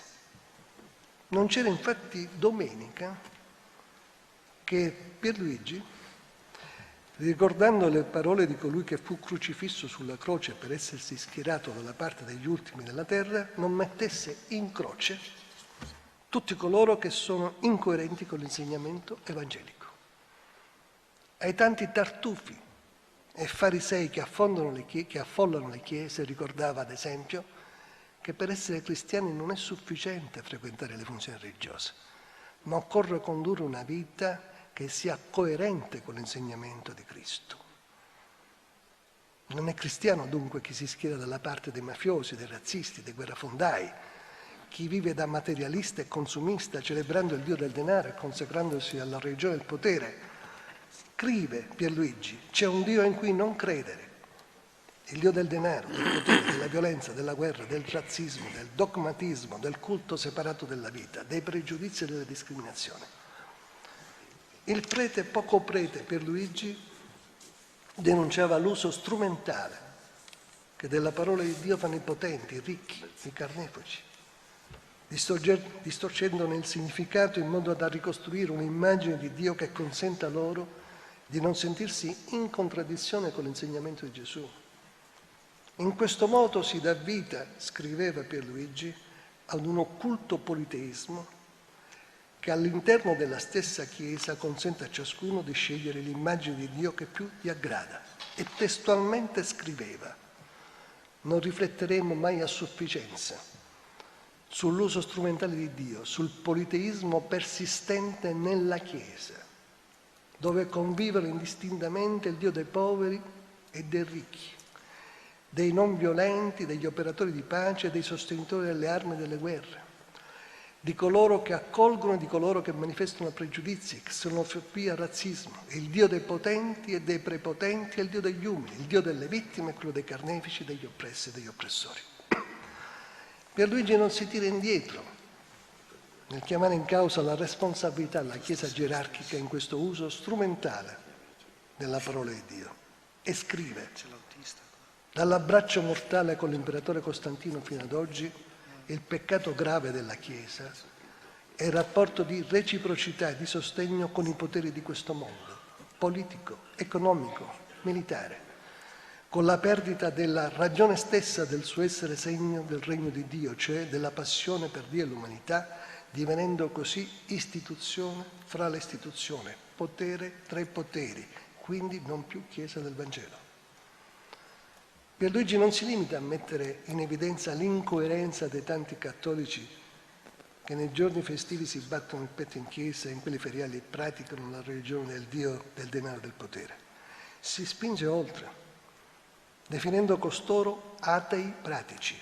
Scrive: ci si è soffermati a lungo sull'ateismo filosofico come negazione dell'esistenza di Dio, con giudizi severi, persino coscomuniche. Molto meno ci si è soffermati e tuttora ci si sofferma sull'ateismo pratico, sull'idolatria, come assoluto dell'accumulare, del possedere, dell'opprimere in modi diversi. Sul filo di queste riflessioni mette in discussione che la vera linea di divisione sia, come si è abituato a pensare, tra cattolici e atei. Secondo Pierluigi la vera linea di confine è un'altra. Tra coloro che, credenti o meno in Dio, attuano nella loro vita l'insegnamento del Vangelo e quelli che, pur dichiarandosi cattolici, sono in realtà atei pratici. Ed è per questo motivo che Pierluigi, nel ricordare la frase del giudice Livatino, ucciso alla mafia il 21 settembre del 1990, non ci verrà chiesto se siamo stati credenti, ma se siamo stati credibili, inserisce nell'elenco dei martiri, al cui esempio attingere, non solo i martiri cristiani, ma anche i martiri laici, coloro che hanno sacrificato la propria vita per un ideale di giustizia e per difendere i deboli, e tra questi anche Giovanni Falcone, Paolo Borsellino e gli uomini delle scorte uccisi alla mafia.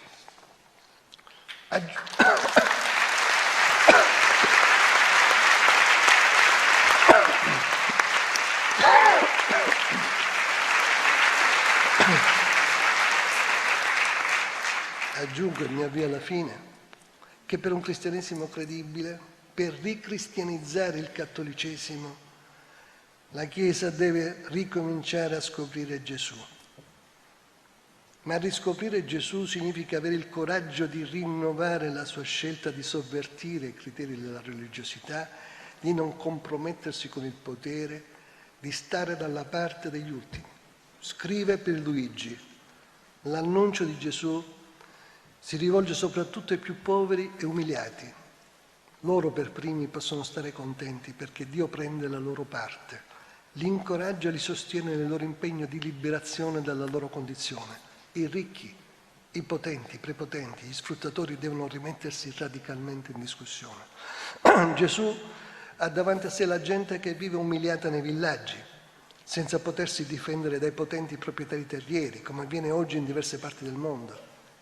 Conosce il dramma della fame, dei bambini denutriti di allora e di oggi. Vede e ascolta, allora come oggi piange di rabbia, di impotenza i contadini, quando gli portano via i raccolti o glieli pagano in modo vergognoso, quando espropriano le comunità dalle loro risorse ambientali, l'acqua, i minerali, le piante, gli animali, quando piangono, gridano e gemano di dolore, curvandosi sui loro morti, uccisi da coloro che vogliono difendere da tutti i costi i loro privilegi e i loro progetti di accumulo. Beati voi poveri, Dio darà a voi il suo regno. Beati voi che ora avete fame, Dio vi sazierà. Beati voi che piangete, Dio vi darà gioia. Gesù non invita alla rassegnazione, scrive, ma alla speranza, alla resistenza, alla lotta non violenta. Comunica e conferma la sua vicinanza, la sua partecipazione e il suo sostegno. Ricorda Pierluigi: il monito di Gesù è ricchi perché prendano atto della loro responsabilità nella sofferenza degli uomini. Guai a voi ricchi, perché avete già la vostra consolazione. Guai a voi che ora siete sazi, perché un giorno avrete fame. Guai a voi che ridete, perché sarete tristi e piangerete. E ancora, osserva Pierluigi, fu proprio per questo suo schierarsi dalla parte degli ultimi che Gesù fu condannato a morte dal potere laico e religioso del suo tempo.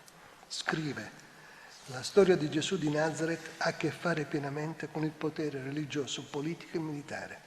È stato ucciso dalla loro alleanza come indesiderato, rivoluzionario, in quanto propone un cambiamento radicale. Pierluigi, e qui veramente concludo, prende atto che purtroppo la Chiesa gerarchica non sempre è coerente con l'insegnamento di Gesù. Denuncia l'inadeguatezza di una religione che pensa di risolvere i drammi dell'umanità solo con la cultura dell'elemosina al posto della cultura dei diritti. Una cultura dell'elemosina che non mette in discussione le cause strutturali della disumanità e che proprio per questo motivo è considerata dal sistema di potere dominante come ingrediente di una religione ridotta e strumentum in regno. Scrive: la Chiesa anche nella sua storia recente ha pronunciato parole forti sulla Chiesa dei poveri, ma la coerenza spesso è più che discutibile. Più che per i poveri dovrebbe essere dei poveri, e quindi essa stessa povera, umile, forte dello spirito, coraggiosa nell'annuncio e coerente nella testimonianza. Seguiamo il Vangelo della giustizia, non la religione come ingrediente sociale del sistema di ingiustizia che pensa di risolvere i drammi solo con l'elemosina. Questa e tante altre sono state le parole preziose che questo prete, poco prete, non si stancava di ripetere ai suoi fedeli ogni domenica. Parole che facevano risuonare l'anima dei credenti e che li aiutavano a crescere, a diventare migliori e a tenere miracolosamente in vita la fiammella di un cristianesimo autentico, che rischia di dileguare. Parole che stanavano i tanti sepolcri imbiancati che affollano le chiese, mettendo a nudo il loro vero volto di atei pratici, come li definiva, sotto la maschera di cattolici devoti. Ci mancherà questo prete poco prete.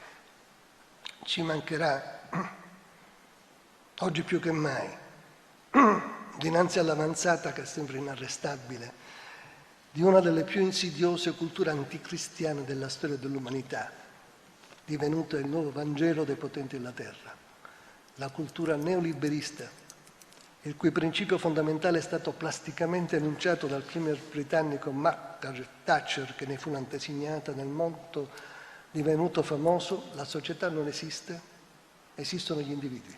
Un inno all'egoismo individuale e un anatema contro la solidarietà collettiva. Una cultura neoliberista che vuole distruggere il modello di società previsto dalla nostra Costituzione, sintesi altissima e insuperata del cattolicesimo democratico e del socialismo riformista. Un modello di società solidale ed emancipativa, fondata sull'eguaglianza e la pari dignità di tutti i cittadini, sull'impegno della Repubblica, articolo 3, di rimuovere gli ostacoli di ordine economico e sociale che impediscono il pieno sviluppo della persona umana, primi tra tutti la povertà, l'ingiustizia sociale e la disuguaglianza. Una cultura neoliberista che vuole sostituire questo modello sociale costituzionale con un altro tipo di società, fondato sulla disarticolazione della società sociale.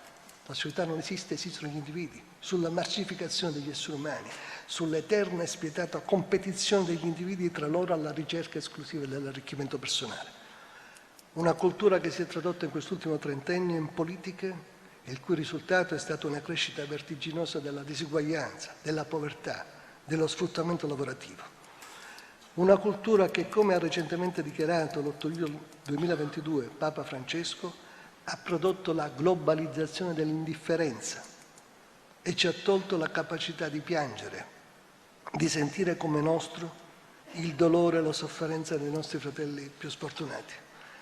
Dinanzi a tutto questo c'è bisogno di un ritorno in campo della forza popolare, dell'autentico cattolicesimo democratico, dello spirito del Concilio Vaticano II, della mobilitazione dei veri cristiani per rilanciare il messaggio rivoluzionario di Gesù, di cui il nostro amato Pierluigi è stato e resterà un fulgido esempio. E a proposito di questo messaggio rivoluzionario del Vangelo, un sogno comune che io e Pierluigi avevamo e di cui parlammo nella nostra ultima conversazione era che un giorno all'ingresso delle chiese di tutto il mondo venisse esposto un cartello uguale a quello affisso alcuni anni fa da un vescovo dell'America Latina dinanzi all'ingresso della sua cattedrale. In quel cartello era scritto: il mondo si divide tra oppressori e oppressi. Tu, cristiano che stai per entrare, da che parte stai? Grazie.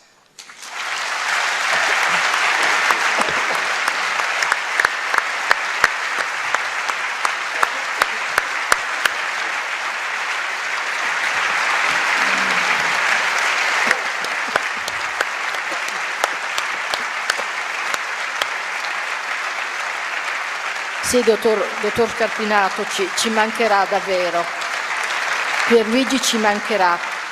Cardinale Zuppi, a lei la parola, riferendomi anche a quest'ultima testimonianza, le parole di Pierluigi: sono un uomo sempre in cammino con un cuore troppo piccolo per accogliere tutte le sofferenze che mi sono state affidate. Grazie, io devo ringraziare dell'invito, delle parole che ho ascoltato, che ho scoperto chiaramente, a parte le cose che ho letto, ma soprattutto quello che si scopre anche con la presenza di tantissimi questa sera per stare con lui, per ricordarlo, per stare insieme, per ritrovare anche i fili che uniscono non soltanto a lui, ma ovviamente anche tra di voi. E questo credo che è la migliore conoscenza. Perché? Dico poche cose. La prima riparto da una considerazione che Vito con cui ha aperto e che credo che sia anche la più giusta, cioè la scomodità. che poi non è soltanto la scomodità, è la scomodità verso tutti, cioè non si accontentava e sollecitava tutti quanti, poi chiaramente aveva la sua scomodità era verso da quell'uomo appassionato che era verso una Chiesa per esempio più vicina all'umanità, no?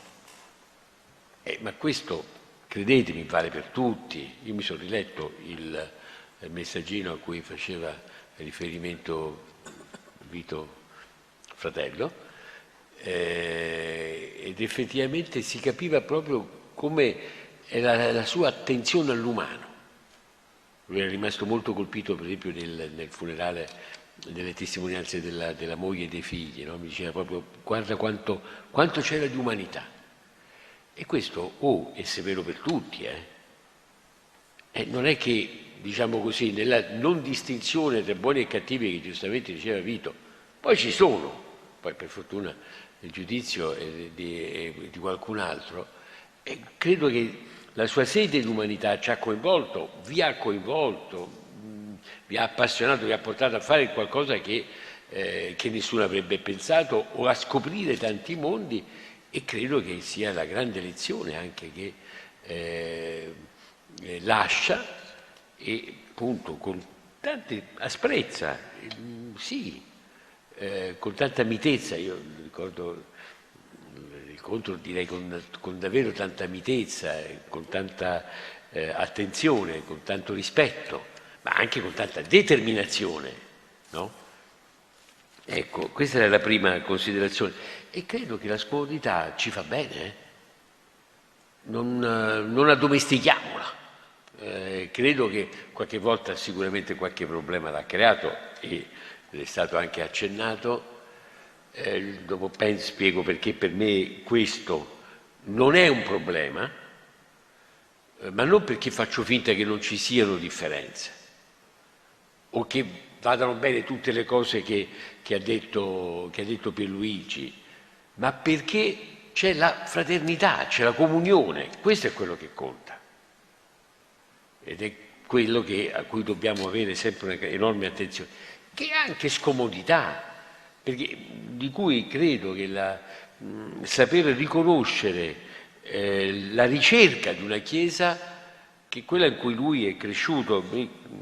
Prima me l'ho messo a cercare, credo, il vicario forse me lo può, che credo che lui sia stato ordinato da Monsignor Battisti. E credo anche un po' quella stagione che io ho conosciuto, che io ho una grande, così anche incuriosiva molto, no? E poi anche una stagione di tanti che hanno vissuto quella tragedia del terremoto con tantissima umanità. Posso dire di quanto, per esempio, i volontari di allora, di Bologna, che vennero ad aiutare nel terremoto, sono tornati diversi. Ed è tutta una generazione che ha continuato, diciamo così, a essere vicino con tantissima umanità proprio per quella lezione di solidarietà, di vicinanza, di friulano, che mi è venuto in mente ovviamente ascoltando il vicario, che però qual era perché? Per una Chiesa vicina, no? Per una Chiesa che, diciamo così, che parlava la lingua di coloro che ascoltavano, no? Ecco, credo che è da lì che è continuato, a volte con scomodità, certo, ci fa bene a tutti, conserviamocela, penso appunto anche perché ci fa cercare. Poche cose, una è sulla Gesù, per chi era innamorato di Gesù, lo ha ricordato prima Vito, e da lì diventava un uomo universale. E credo che la grande sfida di essere innamorati di Gesù è proprio per questo di diventare uomini universali. E non so, si può discutere sulla semantica, l'utopia, il sogno. Papa Francesco parla continuamente del sogno, possiamo dire la visione, il grande sogno di Papa Francesco e della Fratelli Tutti, che nasce da credente di Papa Francesco, che credo che sia qualcosa su cui Pierluigi sentiva profondamente suo. E direi, credo che è anche la grande visione che dobbiamo aiutare a vivere, perché ce n'è un bisogno in un mondo di inaccoglienza, di pregiudizio, di divisione, di guerra, di disumanità, in tanti modi, di indifferenza, in tanti modi, elegante o meno, istituzionalizzata, codificata addirittura, no? E credo che quella grande visione, quel grande sogno di Papa Francesco, che sicuramente, e lo so, appassionava tanto Pierluigi, e che credo che sia quello su cui dobbiamo tanto costruire le nostre scelte, anche scomode. La prima scomodità è verso di noi, io questo sono convinto, la prima scomodità è verso gli altri, la prima è verso di noi, non c'è dubbio, perché credo che, come dire, non era mai tranquillo, penso che ha complicato la vita, penso che ha complicato molto la vita, no? Proprio nel suo desiderio di vivere l'umanità e di arrivare a tanta umanità. Poi pochissime altre cose, e poi rispondo alla domanda, così l'anticipo, e lei mi ha fatto la spia, mi ha detto quale sarà la domanda finale, così dopo la lascio a Vito. Quest'anno sono 100 anni di alcune persone che sono state ricordate prima, e sono Balducci, Pasolini, tutti e due del 22, e l'anno prossimo saranno 100 anni di Don Milani. Allora, mi ero preso perché una piccolissima, mi aveva colpito perché erano delle persone che sicuramente sono state importanti nella vita di Pierluigi, e quello che diceva Balducci di Don Milani e della sua obbedienza, faticosa, ma che non ha mai messo in discussione la sua libertà. E un'altra cosa di cui abbiamo parlato una volta già con Vito, che lui l'ha accennato prima, dell'amore universale, no? Ha accennato prima Vito, giustamente. E Don Milani scherzava molto sull'amore universale in più parti, diceva nemmeno i gesuiti sono riusciti a inventare l'amore universale, dice sono pericolosissimi, quando uno ha l'amore universale il rischio che salta addosso a qualcuno perché poi scopre il particolare, e invece per lui l'amore universale arrivava attraverso i bambini, no? Attraverso i ragazzi. Dice tanto il Signore forse mi perdonerà che qualche volta ho voluto più bene a loro che a Lui, ma poi in fondo è attraverso l'amore per Lui che ha voluto bene al Signore e viceversa. E credo che i tantissimi volti, le storie, le passioni, tante, diverse anche, di Pierluigi, credo che ci ricorda come l'amore universale diventa necessariamente un amore molto, molto puntuale, molto concreto, e che forse poi da questo di nuovo diventerà appunto universale. I piccoli segni, perché se uno pensa ai grandi segni, i piccoli segni, e lo ricordo perché penso che è qualcosa che ci chiede anche oggi. Due ultime proprio considerazioni. Una, su Pasolini non lo dico, però c'è Pasolini che quest'anno sono 60 anni dalla sua scelta di realizzare il film, per me più bello, sul Vangelo, non lo dico perché siamo in Friuli, ma lo dico in assoluto, che è il Vangelo secondo Matteo. E mi ha colpito perché in una lettera che lui ha scritto poche settimane dopo, appunto il 1962, a Don Giovanni Rossi, che era quello che l'aveva invitato, e l'aveva invitato perché è scomodo, l'aveva invitato, aveva chiesto a uno dei collaboratori di sentire ma chi sarebbe quello che poi noi non inviteremmo assolutamente, e invitò alla prossimità proprio Pasolini, e Pasolini disse io sono caduto da cavallo, ma sono rimasto impigliato nella staffa, per cui non riesco a rimettermi più in piedi, sbatto continuamente la terra ma non riesco ad abbandonarmi in Dio. Un'immagine bellissima, tragica per certi versi, di grande sofferenza, no? Che però era proprio l'umanità. E poi su questo grande, su questo che trova poi una grammatica che davvero diventa universale, ma è sempre legata poi a quella persona, a quella storia, con la grande libertà di saper scoprire nel profondo in tutti l'immagine di Dio. L'ultima cosa è due cose rapidissime, una è sulla comunione, perché questa io penso che sia la grande sfida oggi della Chiesa, di una Chiesa comunione, oggi che abbiamo un Papa che mi sembra con una grande determinazione e con delle priorità, perché quello che poi alla fine tante volte rimprovano al Papa è che dice alcune cose non sono accessorie, ci sono delle priorità e credo che la gioia di Pierluigi con Papa Francesco era di ritrovare anche tanti suoi sogni, tante sue aspirazioni in quelle priorità che Papa Francesco continua ad indicare e che ci sono anche affidate. Ma la comunione è importante, è decisiva, che ovviamente vuol dire anche la scomodità, ma saper ritrovare in questo quello che io credo che anche il senso oggi di essere qui, della comunità, della comunità, quella che lui mi sembra che ha cercato sempre con tutti, che quella empatia, quell'interesse che aveva verso tutti e che appunto che cercava anche nella Chiesa, nella dialettica, ma se c'è la comunione, se c'è il legame della comunione, non dobbiamo mai temere la diversità. Ed è molto impegnativa ovviamente per tutti la comunione. L'ultimissima cosa, e così finisco con questo, perché quest'anno sono anche 60 anni dal Concilio.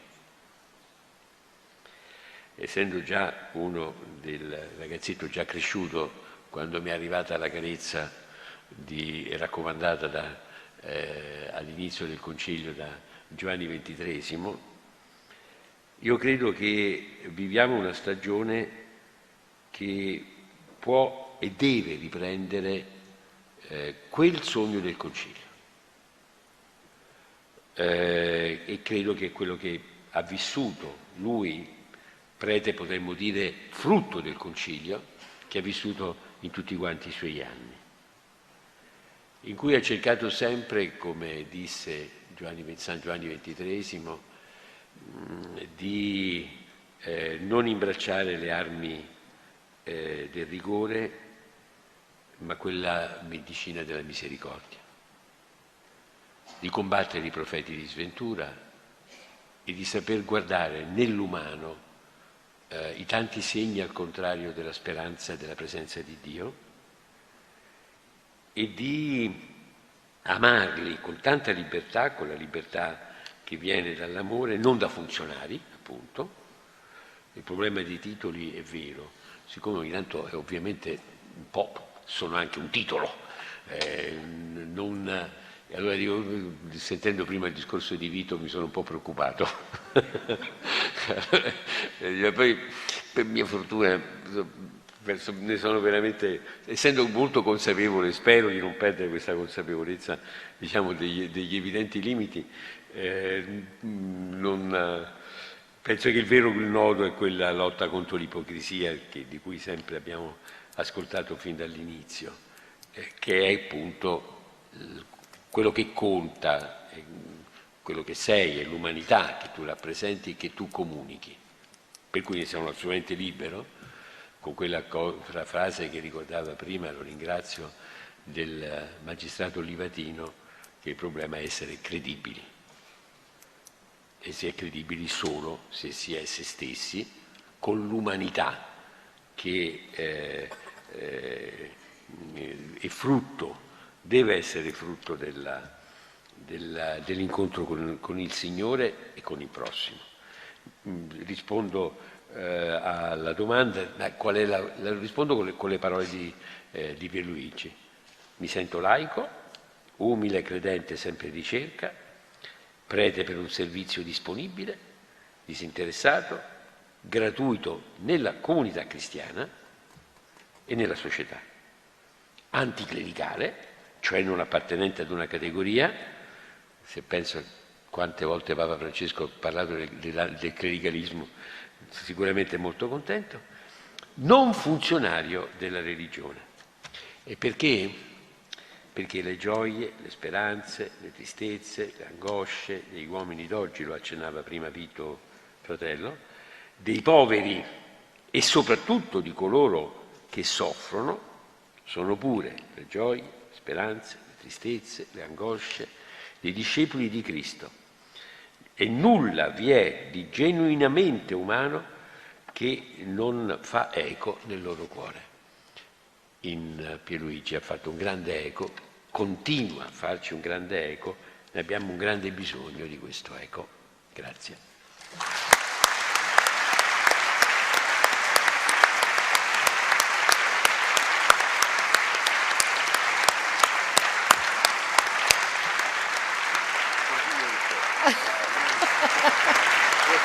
No, Cardinale, i piccoli segni, no, che capaci di rivoluzionare la vita, no? E allora, queste sono le testimonianze, questi sono i compagni di strada di Pierluigi. Io vado a chiudere ricordando anche i compagni di strada della lettera di Natale, ricordando in particolare Don Mario Vatta, che disse il giorno che Pierluigi morì, Don Mario Vatta della comunità San Martino al Campo di Trieste, disse: ha fatto esattamente queste parole, ha combattuto una buona battaglia e ora è andato a ritirare il premio. Allora, io vorrei, prima di salutare e ringraziare veramente velocemente, abbiamo cominciato con Vito, finiamo con Vito. Chi era un flash? Pierluigi. Il prete di strada.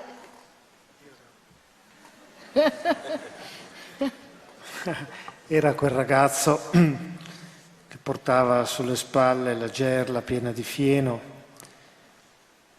insieme al suo fratello per aiutare proprio padre, e si sviluppava dentro di lui un senso della giustizia, l'amore per la giustizia e il desiderio e la voglia di praticarla. Questo è sempre stato fedele a quel senso di giustizia che è nato nella sua terra, in montagna e al lavoro, e lavorando. Allora, questo era e questo è Pierluigi. Allora, l'eredità di Pierluigi è anche questa sera stata raccontata, ma soprattutto è un'eredità che dobbiamo portare avanti tutti noi, il Centro Balducci e tutti quelli che hanno conosciuto, tutti quelli che sono stati aiutati da Pierluigi. Io saluto con grande affetto Vito Di Piazza, Don Paolo Iannacone, saluto e ringrazio davvero il Cardinale Matteo Maria Zuppi e Vito Mancuso. Mi raccomando il titolo, Non potevo andare su Don Matteo, non me la sono sentita. E il magistrato. Saluto allora Don Matteo, Vito e Roberto, ok? Grazie a tutti, grazie e grazie per Luigi. Questo è molto carino, devo dirlo per questo perché sicuramente non parlare di 2000 euro. Bene, io scappo.